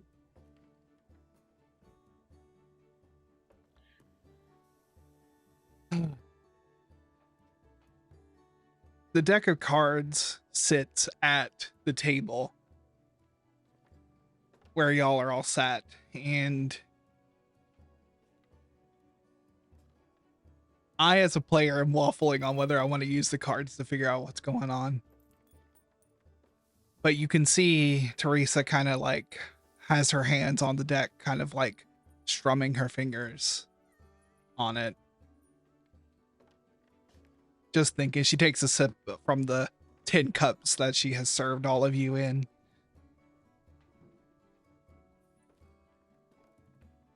And then cuts the deck and shuffles them. And I don't know if I don't think I have any abilities or anything. Let's see. No. I want to do some card reading about it. Yes. All right. I am trained in using magic, and crafting magic, and sensing danger. So All right. Are you reading to the table or are you reading to an individual? I think I want to read for the whole table, for all of us who are, especially we're here at like what seems to be a little bit of an inflection point, you know? Okay. Now, you can do this naturally, but I have a tarot reading card randomizer. If you want me to read the cards you pull, it's totally up to you. Yeah, we can do that. All right. I'll give you an XP. I'll consider this a GM intrusion on my part. Okay. All right. So with the cards spread, I would say, since there's 3 of you doing this reading and Teresa has catered this space for you, Each of you can tap 2 cards each to create 6. And I will give you I would give you Beatrice and Jasper 2 XP for that, and 1 XP to you, Dare. That will cap you all at your 2 XP per session.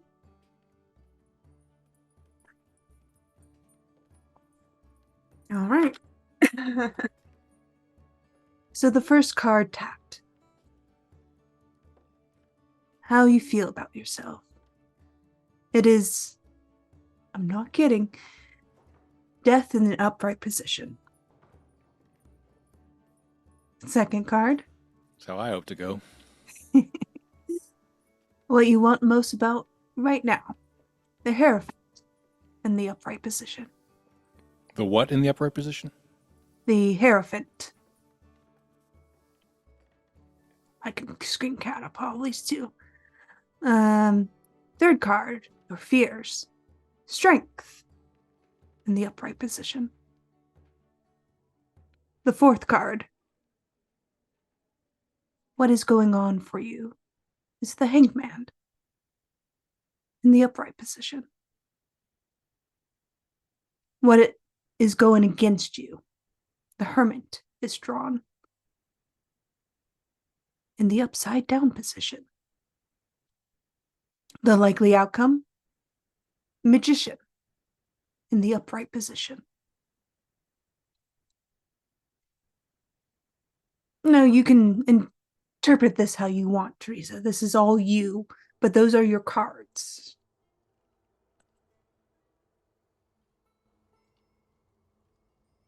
Okay. If it's okay with you, I'd like to do a player intrusion. I would spend an XP to do a sudden vision. Okay. That suggests our next course of action.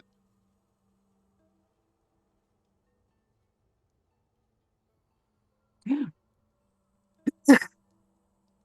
Yeah. You go ahead. all see this.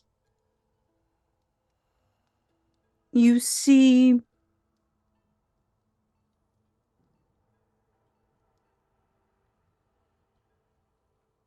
the Hangman move away from its position on the table and moves out of spot. It moves almost as if it's being drawn towards something that is not there. And then stops and flips over. And then you see it flip back over into the upright position. And you all get a sense of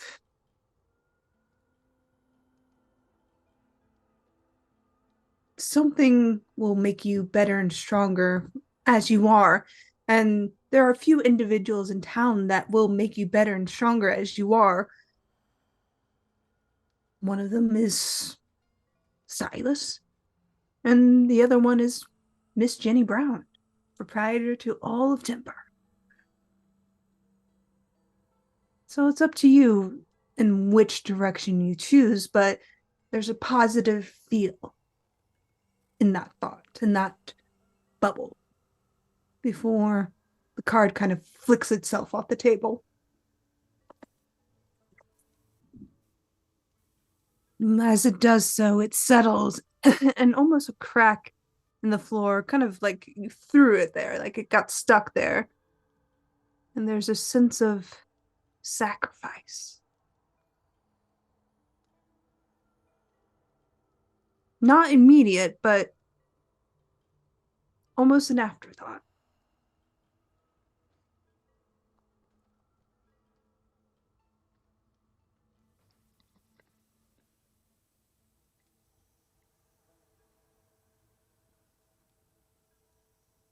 Do all of us get the sense that this is our choice, or does Teresa need to interpret for us first? This is what's being presented to you. Teresa may tell you, but That's what you're getting from this particular card. It's a jumble of thoughts, but those are the strongest feelings you would feel.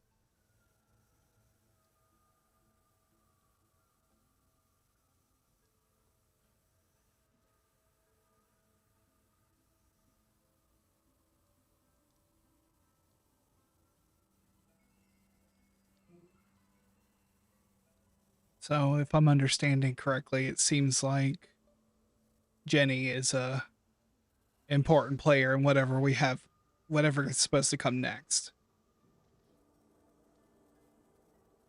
Beatrice just kind of gives this exasperated sigh. Of course, she's the center of everything.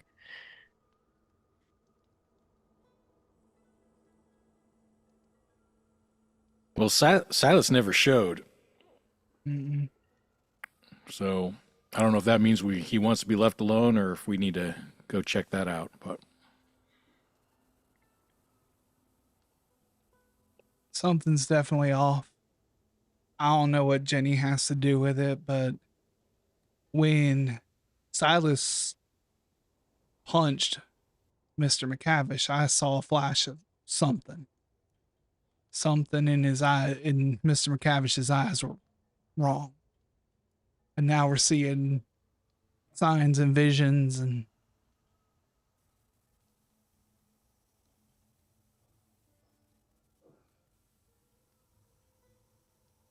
I get the nah, I ain't gonna say it. I mean, maybe you should. I'm thinking that maybe these two problems we just identified are maybe closer together.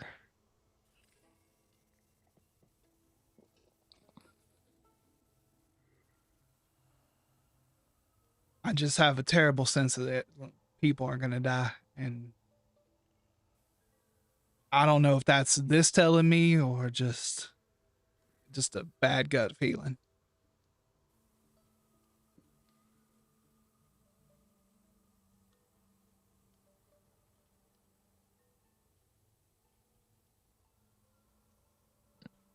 well, we can stay out of it and let it happen, or we can put our finger on the scale and make sure the right people die.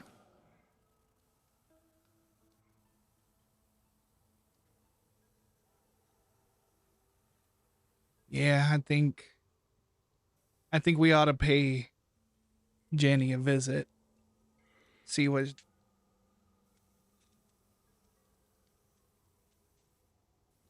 she has to say. Oh, I'm sure she'll tell you. And Silas, do we think that we need to check in on him, or do we think he just didn't want to join the party? I don't know much about Silas, but I get the feeling that he can take care of himself. So let's let him cool off, and if we still haven't heard from him soon, then maybe we'll check on him next. That'd All be right. my take on the situation.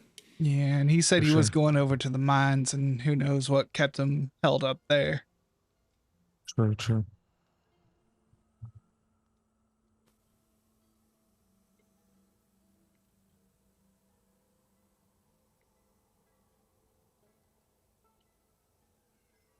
All right, that sounds like a next day thing, just kind of above the table. I don't know though. Yeah, for Yeah. sure. Yeah. Yeah. Yeah, I don't think it'd be polite to go knocking on her door at this hour. Oh, she'd Just be furious with all of you. too bad. He'd be so mad. We have plot to get to. Now I did invite Jonas to a card game in the back of the inn, the tavern, which I don't know. It's going to be after his bedtime, so I don't know if he'll show. But he's just a kid. But if we wanted to talk to him, we could. I'm sure he's going to be around. I'm not too worried about. I'm sure that he'll get taken for everything he's worth at the card game that's going to go on before I get there. So he'll be taken care of. Don't worry. But if we wanted to talk to him, we could do that.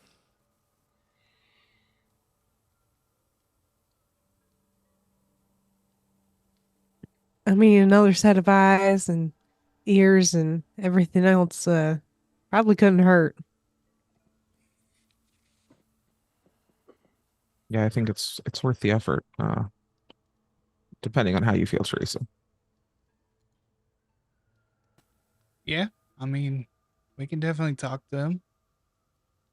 I don't know if you have any more insight beyond his own anger, but worth giving. You never hurts to have a few other perspectives.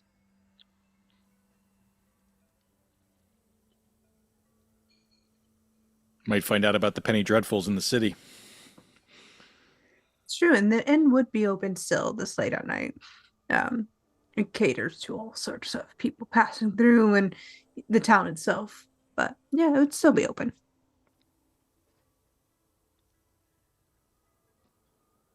However, that does mean walking out in the woods at night. Oh, yeah, you're right. With the not deer, apparently. With the not deer I and don't anything else.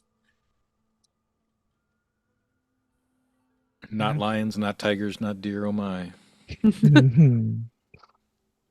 I mean, safety in numbers, maybe. Perhaps. You'd Teresa think. Teresa will grab the hatchet that she uses to cut meat. I mean, fair enough.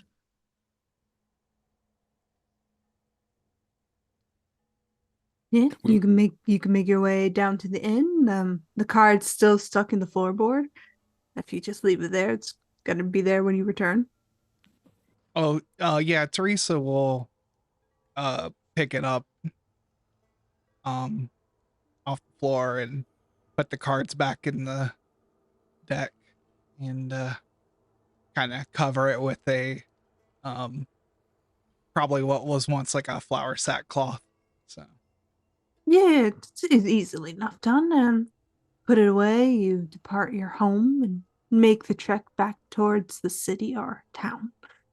Um, Most people have gone to bed. Beautiful night sky, stars out clear. Moon still half full. Just a gorgeous night. The frogs finally have settled down.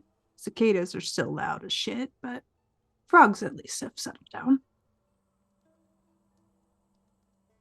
Mm, Just a nice quiet night all the way back. Little damp, a little muggy, but that's about it. But you can reach the inn and it's bustling, bright, welcoming. Got everything you want in an inn. People are kind of calling to each other. Games of poker and moonshine are kind of being passed around. Jonas is kind of hunched over at the bar in the other room, kind of nursing what looks to be whiskey.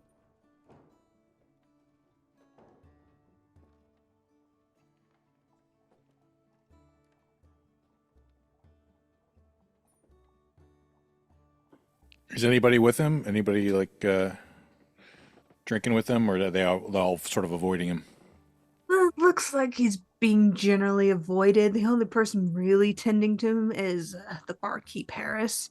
Um, but other than that, most people don't really want to associate with him right now. Silas is in the inn. You see he has fallen asleep at the table.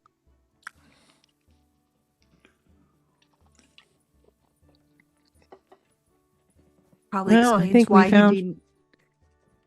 Yeah, it explains why he didn't show up. He's literally passed out.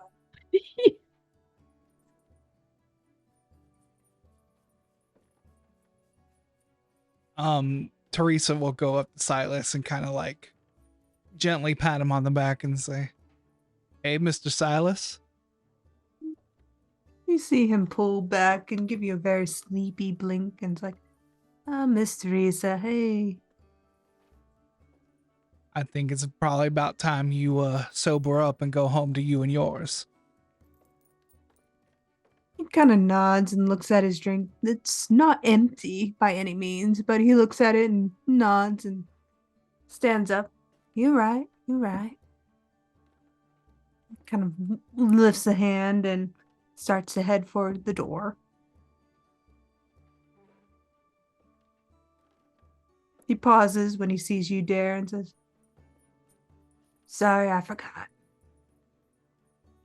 And he presses his hands to your chest, and you feel something beneath his hand. And he just kind of moves around you and heads out into the dark.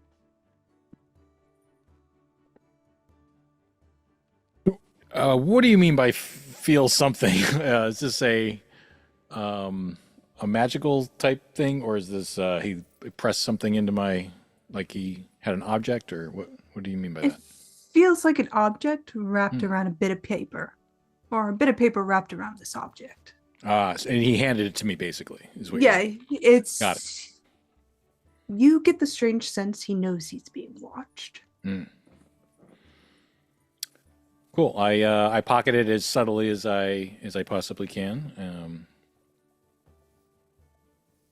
and I look around to see if anyone just saw my interaction with him, or if anyone was looking in my direction. Hmm, Roll me a perceive, seeing. If you don't have that, just a d20. I've only rolled two different numbers so far this game, 19 and 15. This is so weird. It's fine. It's not, no. It's not if it's thwarting all my plans. No, it's fine. Don't worry about it. Okay. There is one person kind of watching you and kind of watch this exchange. And you know her to be Jessica. She's kind of sitting at an angle in the other side of the bar, kind of watching both rooms. And she kind of catches your eyes, tilts her head, but returns to her companion.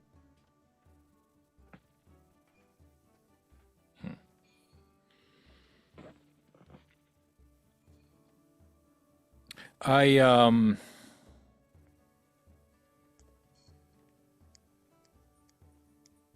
yeah, I just pocket the thing for now. I don't try to look at it. Sounds good.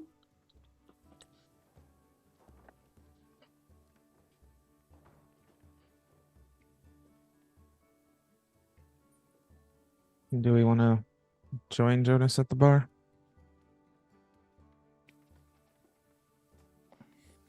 Sure, I let's make him reckon feel so. welcome. Yeah. The welcoming committee. Oh no, Right. did you just coin a team name in episode 1? How dare you? How dare. But you can saddle up to Jonas. He looks a little worse for wear. You do see that he has a bit of a busted lip. Looks like he got into a fight or somebody roughed him up. He has a nice little shiner around his eye. And he kind of looks up to you and is like, hey.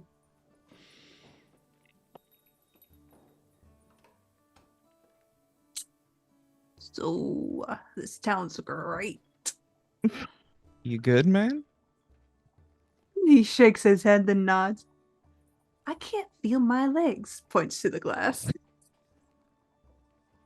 guess that's something. What happened to you?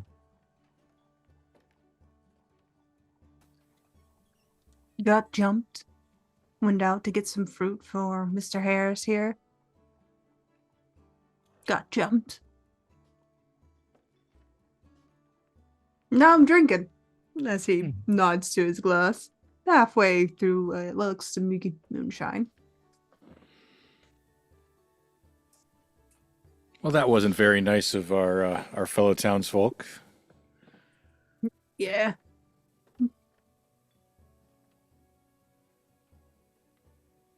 Had an easier time up in Lexington, honestly. Is that where you're from, or are you more No, of I'm a... actually from Toledo. Oh, so you're quite a long way. Yeah. We used to work on the boats before all this mess.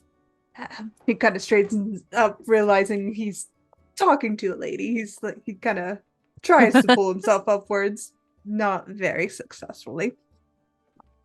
Just kind of gives a smirk at that.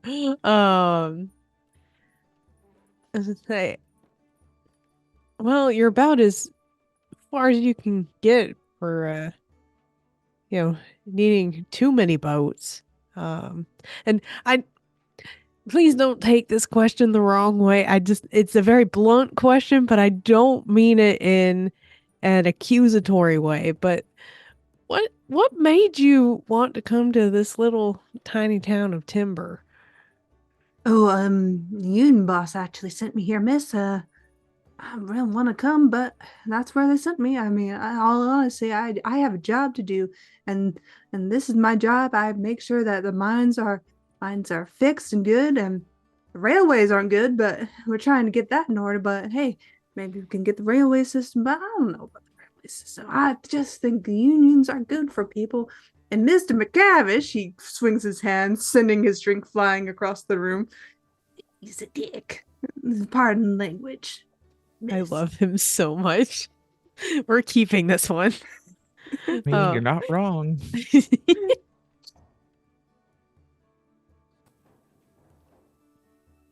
You're a good judge of character, sounds like. That's what my mama said before, she sent me off to work on boats. Things improved in Lexington after you all organized a bit. Yeah, it improved a lot actually. They think about putting teachers in the union too. So yeah, yeah. I help that. He kind of sits up straight, wobbles, and nearly falls off his chair. And it was just you, or did they send a team or a? No, we had he kind of looks at his hands for a moment. Are my fingers supposed to be numb? Is that why they have moonshine here? Make you all numb? He kind of flexes his hand a bit. Oh, as a team of 5, that's right. He looks at his hand, still kind of flexing it.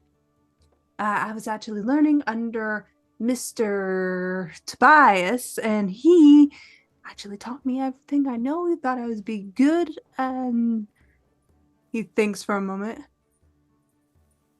I don't remember the rest, actually.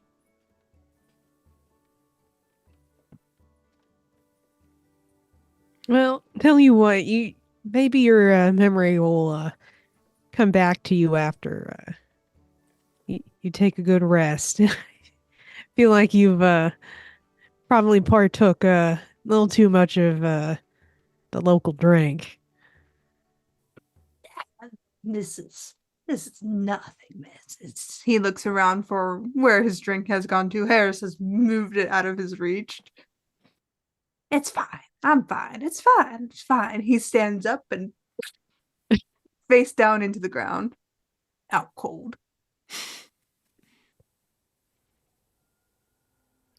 Well, I Yeah. don't think. Sorry. No, that's just yep. I don't think we'll be getting our poker game tonight, but Let's look that way. sure would like to know when the rest of his boys are going to come here. Tobias and the lake. Where? Harris speaks up. Fortnight from now. Young lad hasn't shut up about it.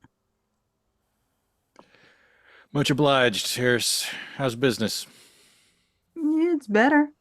George is keeping me well supplied. At least don't care. Where do you suppose he gets all these apples? He kind of thinks for a moment. No, no. Not my business to know. Would I have known about any shipment that came in of apples? Would that be an unusual thing that I would have heard about? Yeah, especially since apples are very out of season at the moment. It's springtime and apples rarely last the winter, especially out this way. If they do last, they are very coveted and stored and protected, but apples in the middle of timber, out in the middle of nowhere, very unusual, and no shipments have come in. And I haven't heard anything about it. Yeah.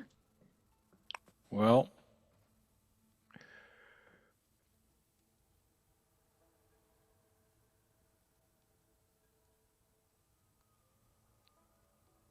fermentation's a magical thing, so that Georgie sure is a wizard.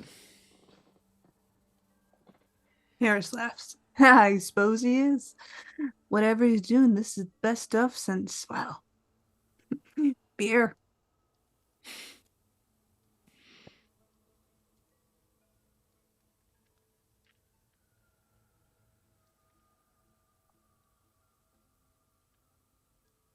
I'm gonna take Jonas upstairs. If you want something else, just take it from the back. They won't mind. Maddie's watching the bar. He nods to a woman down towards the inn. You all know her to be the local kind of fur trapper. She sells furs. She brings them in through various towns. And she's kind of watching you all with this kind of steel hard glaze. She's perhaps the coolest person in Timber.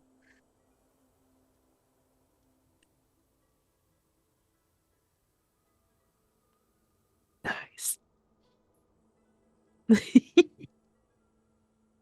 But Harris picks Jonas up carefully and kind of drags him upstairs, leaving you to the bar, your drinks, and kind of whatever you want to do here.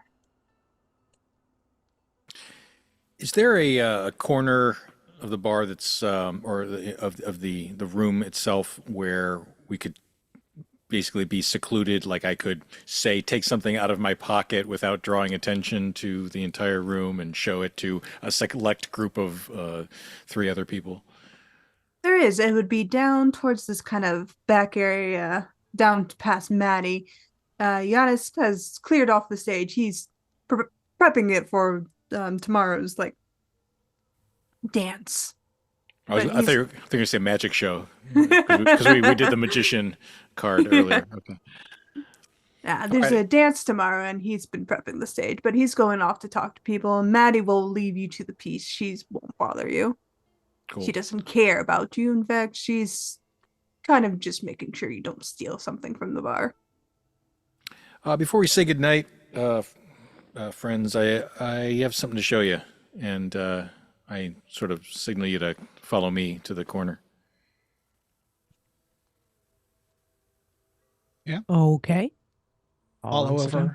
over, pull up a extra chair. Yeah, I have my back to the room, which is something I almost never do because I'm a paranoid piece of shit. But I just say like let me know if anyone's approaches, and I sort of pull out this thing that's like Silas handed this to me on the way out, and with the indication that he was being watched. So I'm learning about it just like everyone else is right now. Mm-hmm. You kind of pull out what looks to be a stone with a smoothed out hole in the middle, and kind of neatly tied to it in weird, awkward way that paper behaves is what looks to be a kind of folded letter wrapped around this hole, kind of pinning it all together. But you have the stone and you have what looks to be a folded paper in front of you. I unfold the paper. As you do so, it's coarse, almost parchment like. It's mountain paper, more or less, has that weird texture to it. I thought you were going to say it's not paper. It's not paper, it's skin today, folks. No. No. Don't give the GM ideas. Not an Necronomicon in episode 1. But as you unfold the paper, kind of laying it flat, you see in a very kind of almost crooked handwriting the word beloved.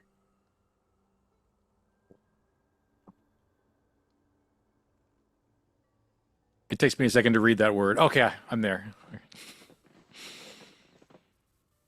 Beloved. Huh. That's what Teresa will kind of look around, make sure no one's listening. That's what that hate scratched on my wall.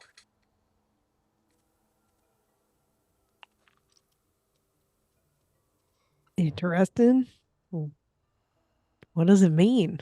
Like, I know what the word means, but what does context mean, I guess? Claire has read Toni Morrison, but I don't think Dare has. Um, I does this look like something that Silas wrote? Maybe. Does it look Mm, like a man's handwriting? a man who has a very basic grasp of writing would have written this. You get the sense Okay. that Silas himself, yes, did write this. Okay. And it's pretty unusual to have a paper folded in a rock with a hole in it, I imagine. It's quite unusual, yeah. Yeah. The Okay. stone itself with a hole in it is unusual.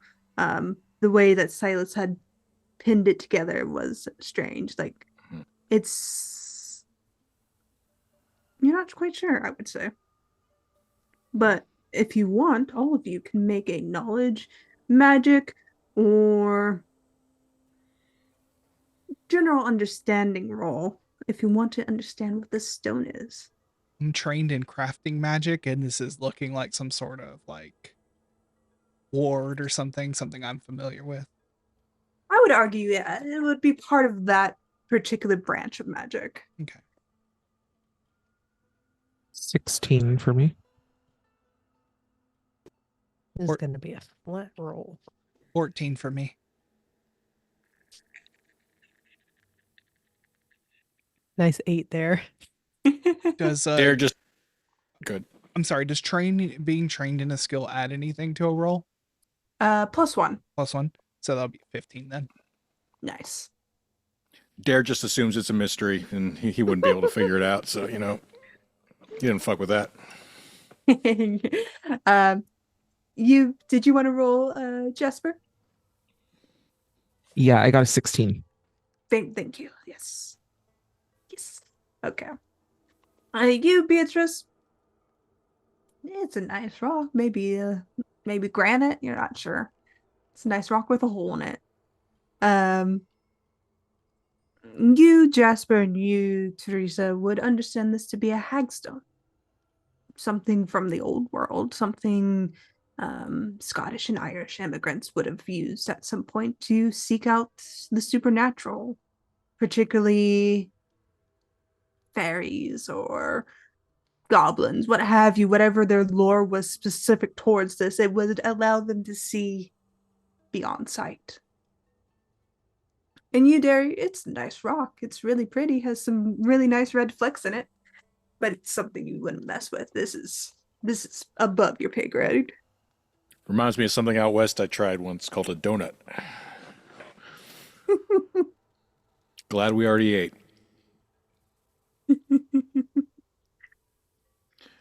Do you share that information about the Scottish and Yeah. It's something that Teresa would be familiar with, like, great grandmothers from the old country. Mhm. Nation of origin probably has a lot of meaning for a lot of the people around here. Would I know whether, or we know whether Silas is from that part of the world or Silas's Yeah, family? Silas would be first generation immigrant son. So he's basically just one removed from Ireland, particularly. His family comes from Cork. He and his family were forced here during an upheaval. It wasn't a nice time back in Cork. Something was going on. He doesn't talk about it much, but he lost his sister during this move.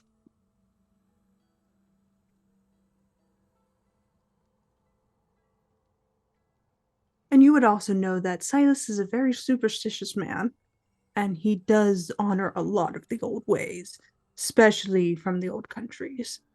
You see him blend a bit of Irish and Scottish mythologies together because his wife is Scottish, so they kind of merge the two things, especially when he's leaving out the first bread of the day to anything around him. He does this quite almost in a religious, practical manner. He wants to make sure whatever's out there doesn't fuck with him.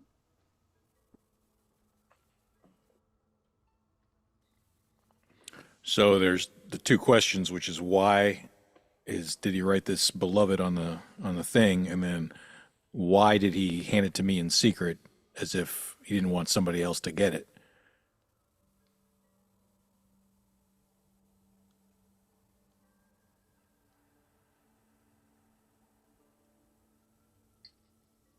I don't know. I don't know what he's trying to win. The day Owen died,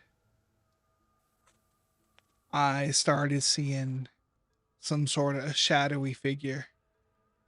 Sometimes out the corner of my eye, sometimes I saw it plain as if it was actually there. I don't know if that's the thing. It feels the same though. It feels like that thing is calling me beloved.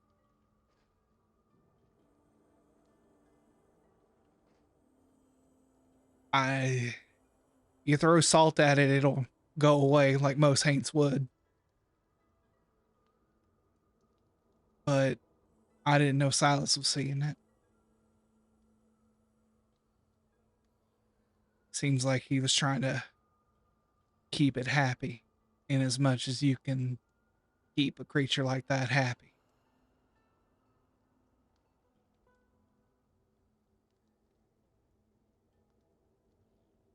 And I just sent him on his way alone.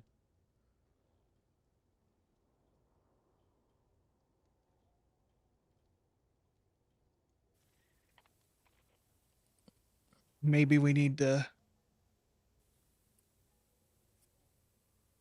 I'm concerned about him being safe then.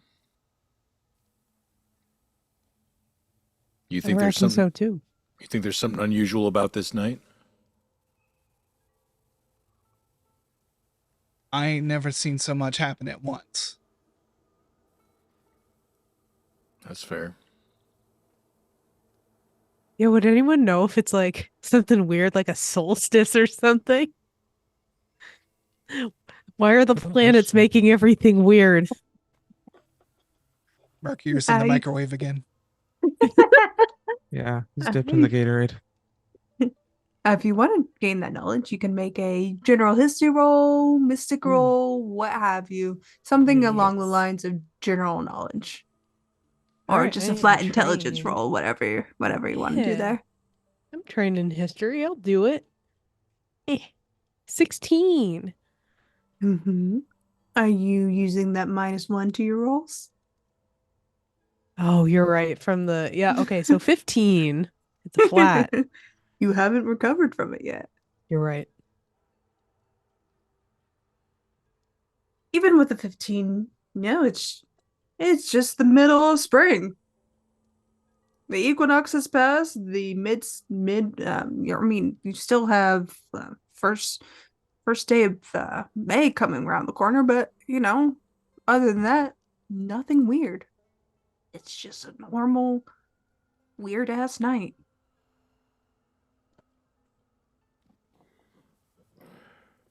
I share the thing about the apples that that's pretty unusual that we would have a apple-based moonshine and at this time of year, and I don't have any reason to believe that we've gotten any apples. And I've been keeping track of what's going in and out of town because I like to fuck with that, or it's helpful for my bakery. So there's that. So maybe talking to George, but that's a thing for tomorrow. Talking to Jonas, another thing for tomorrow.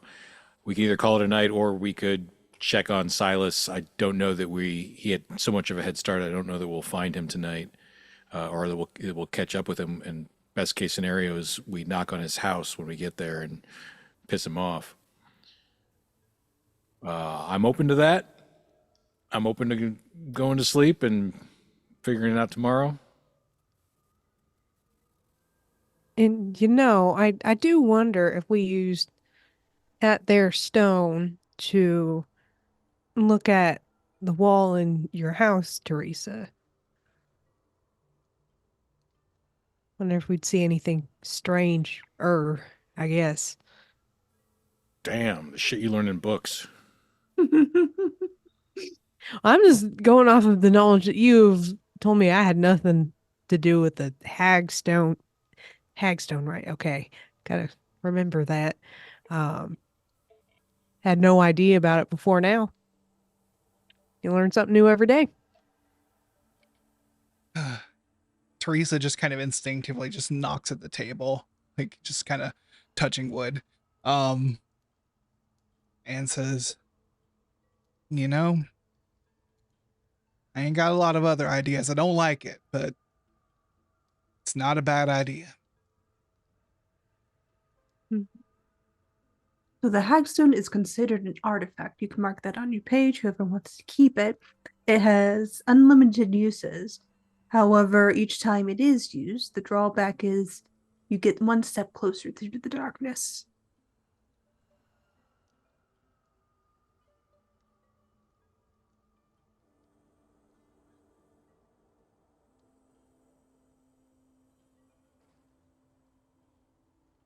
And you'll be starting at level 0. So Okay. once you reach 10, they can see you as much as you can see them.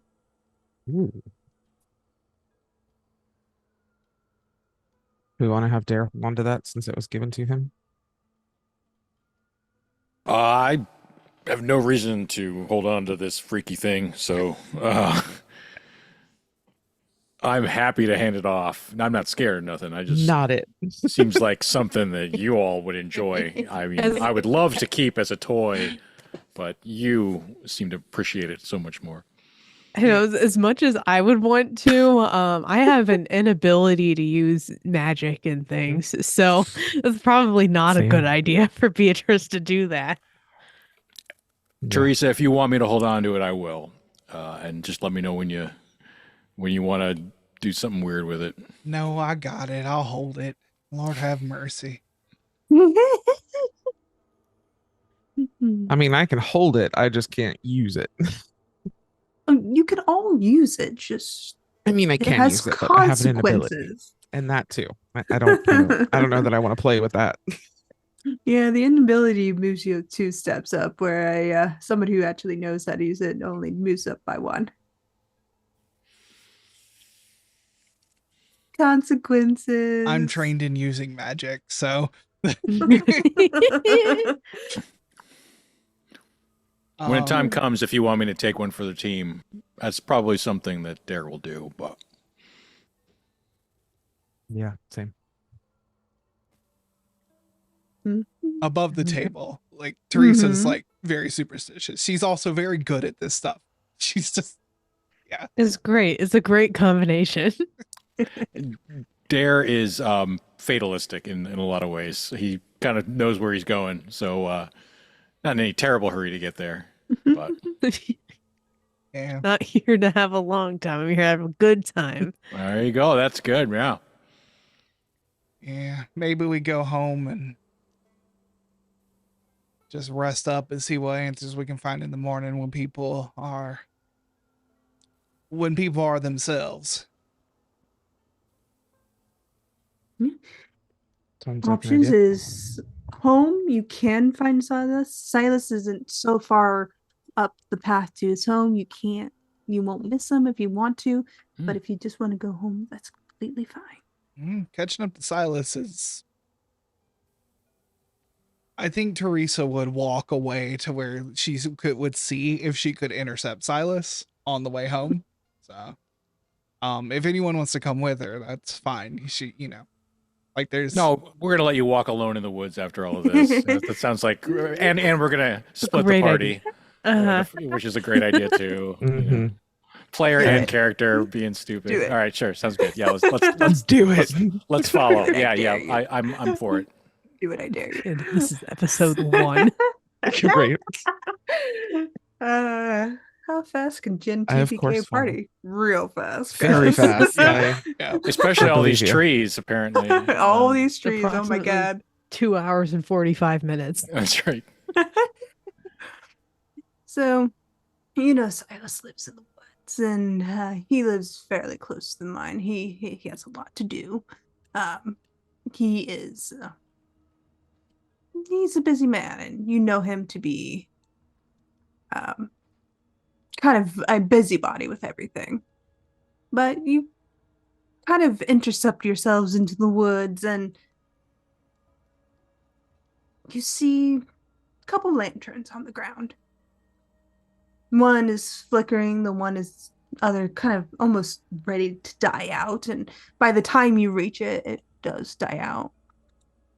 But the other one's still flickering away.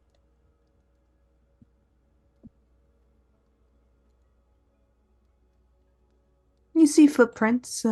Could be Silas's. He has a bit of a heavy set gait to him for a large man. And as you kind of reach a point, you see someone kind of step into the light here. And it looks like Silas.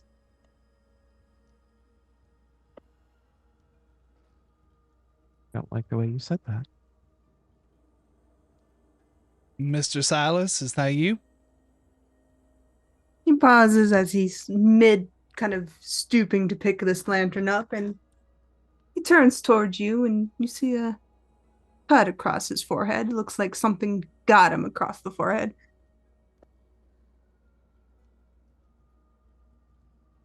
And then he smiles in this brilliant, kind of quiet way. Very not him.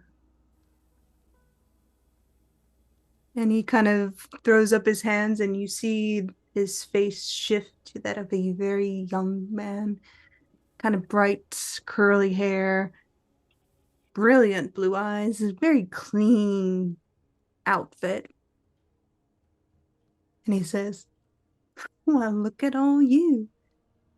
I'm honored you've met me tonight. Welcome to the crossroads," as he gestures to the woods around him. "Let's make a deal."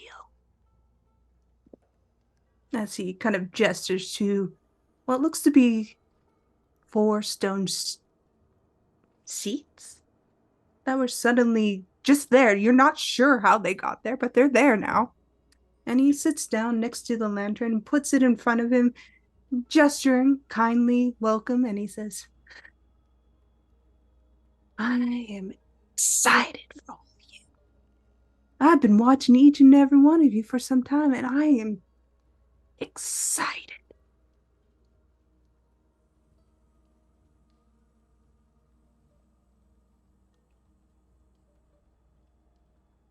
What is it you want, you demon? "Oh, don't be so insulting, Miss Teresa. I'm not a demon. I can be very helpful to each and every one of you. We just need to talk the finer points."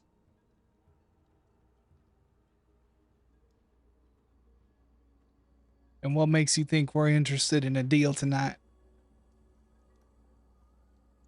Looks up at the sky. "Just a feeling." As he looks back down to all of you.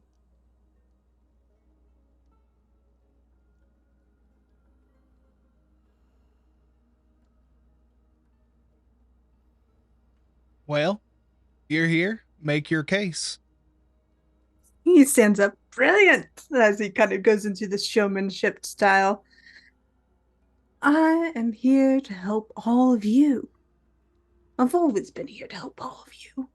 And call me such a name as demon is a bit insulting. I don't deal with that sort of folk. No, I can, but I don't. Now, I can offer you whatever you want.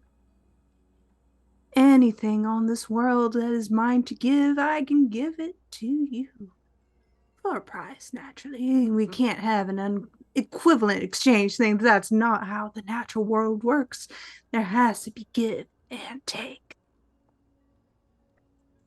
Now, each of you wants something, I'm sure. It's just a matter of what and how much you're willing to give. I don't want anything special. We can always revisit, negotiate the contracts, and my word is gold. I promise you that.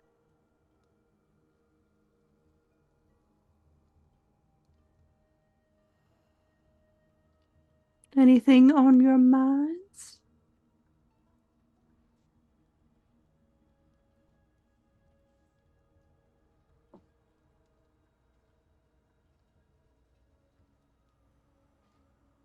Did you do something to Silas? Oh, I didn't do anything to Silas. Silas is resting nice and soundly where he deserves to be. That's a very slippery way to avoid an accusation. It's the only way I know how to, miss.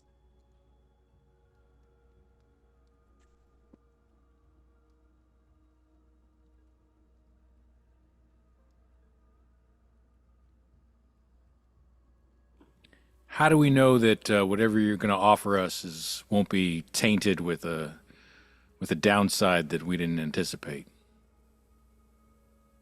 If that's part of your negotiation, I will give that to you. But if there's no stipulation, I can't guarantee your safety. But as I said before, I am here to help you, and my word is gold.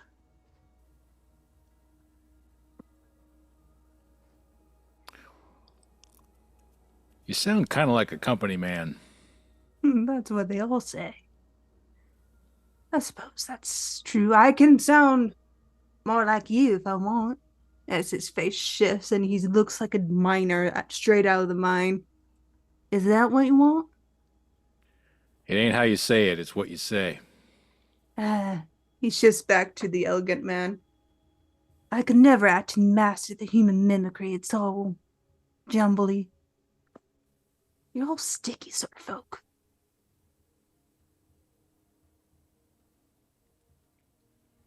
I have no interest in deals with devils or demons or whatever the hell you want to call yourself. Neither devil nor demon. I am above all that nonsense. I'm something much older. You got a name? He thinks for a moment. Don't remember? No one's ever given me one. At least one I didn't take. You can just call me Crossroads Man.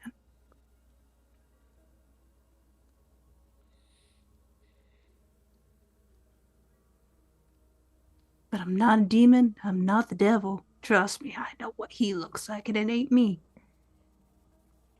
He's a bit more. He kind of smiles and tilts his head. Horny?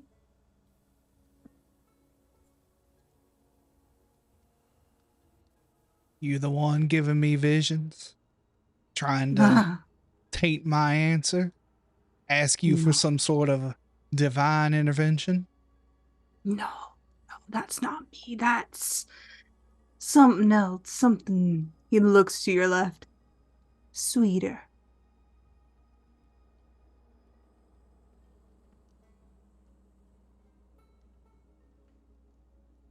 There ain't nothing left in this place for me.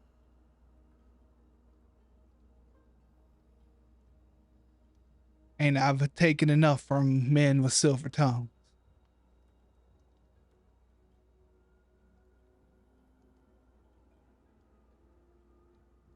Hmm. He looks almost amused by that answer.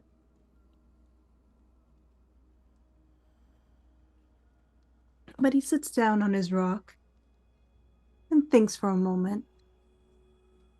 How about this? As a gesture of goodwill from myself to all you fine, sticky little humans, you get one from me for free. That's how much I want to help all of you. Because I want to see it all spin out, and me offering this for free is a fair exchange for that little unspoolie.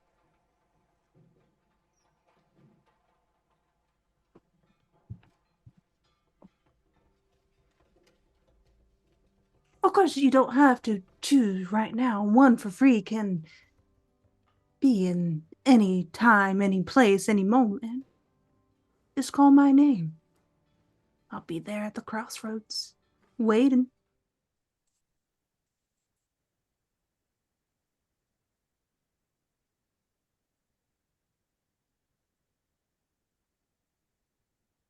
You have a good night, Crossroads Man. see you around, Mr. Dare. Your pappy would have been proud. As he stands up, picks up the lantern. Have a good night, folks. And he slips away into the trees and the light snuffs out, leaving you in darkness.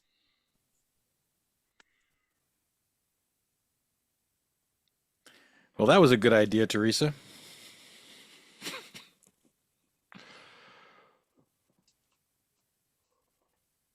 I don't like this at all. And she's looking to her left at a thing that she can't see.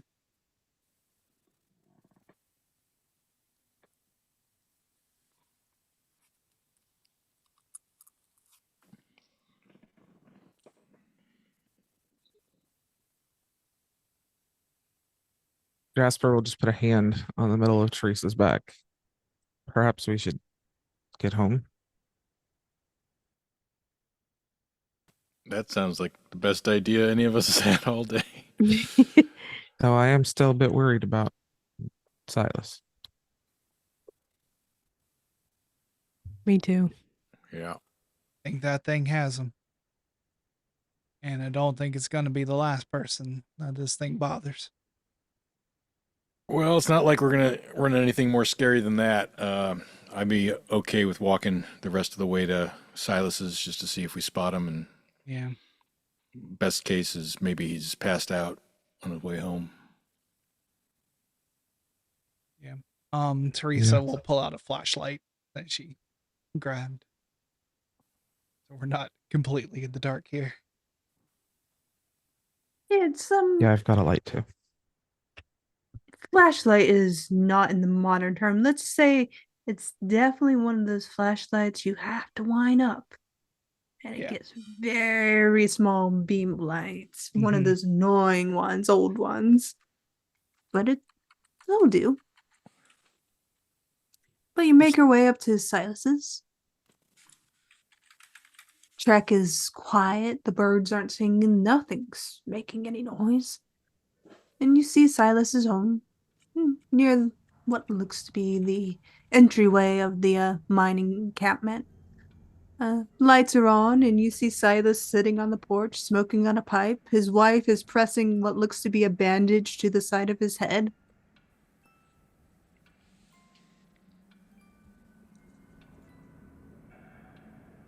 Well, I say we don't disturb him anymore tonight, but I'm open to checking on him if anyone else wants to. Now, if it looks like he made it safely home, Teresa's not going to bother him either. Yeah. Other than the bump on his head, he looks fine. He's letting his wife fuss over him. He's just kind of nodding now and then, saying he promises he'll be more careful in the dark and promises that when he goes into the mines tomorrow that he won't be reckless. And this kind of follows you back down the trail.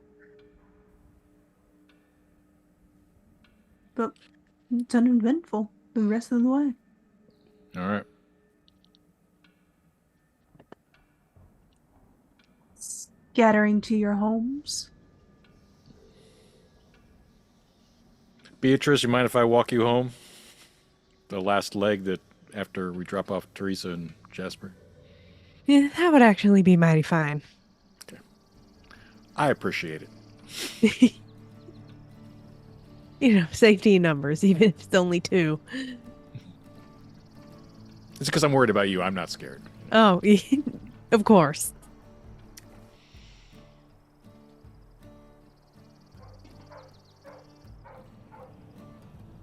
Teresa, perhaps I should stay on your couch tonight. Things have been a little weird. That ain't a bad idea. And once we're separated from the other two, Teresa will grab your hand to walk the rest of the way home.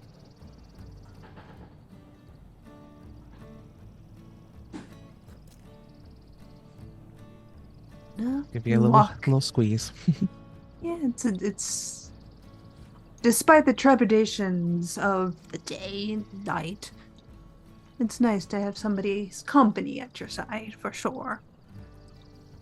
The mocking tone of the crossroads, man. It rings all in your ears. He wants something from you, and you all know it, but bigger mystery is beloved. What does that mean to all of you? With the moon hung high in the sky, pushing its way past the other side of the ridge, and the all encompassing, entangling forest kind of holding your space around timber. You all go and to your respective homes, rest, and when the morning comes, there is a bang on your door, Beatrice, and Miss Jenny Brown is screeching up a holler. That's what we'll pick up next week. What do you mean? I didn't do anything. Amazing. Love it. Huh? Uh-oh. Someone's bubble. I think we're all in a little trouble. Yeah. But as I pull ourselves into the outros, thank you guys for all of this. I can't believe we're going through this. I love Old Gods of Appalachian. I love the cipher system. I'm glad to bring all of you into this. I will say that I am Jen. I was your storyteller for today, spinning some yarn, bringing some new friends along the way. Now that it's time to go, let's remind everybody who you are, guys. Let's start at the top. Alex, fire away. Hey everybody, I'm Alex. I've been Alex. I'm from Ohio, but not Toledo, and I live in North Carolina, but not Appalachia. I write and perform as Lex Wilson. Something to promote a video game I had a hand in writing called Eye of the Temple. Is a VR game. It is currently on sale on Steam, and it might be also on sale on the MetaQuest 2 and 3, I think. It's a really cool game, and I can say that because I had very little to do with how awesome it is. It's mostly about this mechanic, but it's constantly on people's best VR games of all time list, at least until there's more VR games out there. It's a really innovative puzzle system with like an Indiana Jones exploring a temple. Alexotica on Twitter, lexwilson.com for everything else. Thank you very much. And Mal.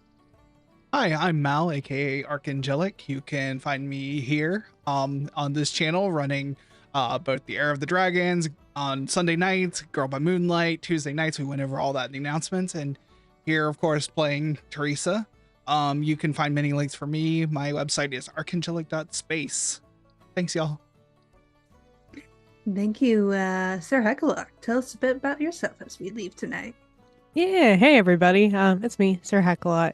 Now you know. That's usually my tagline, but it's episode 1. So get used to that.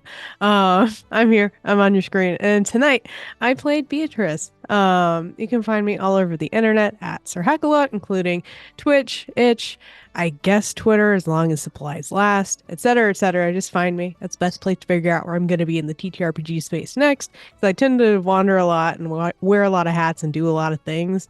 So that's the best place to know, because that's what I do not shut up about on socials.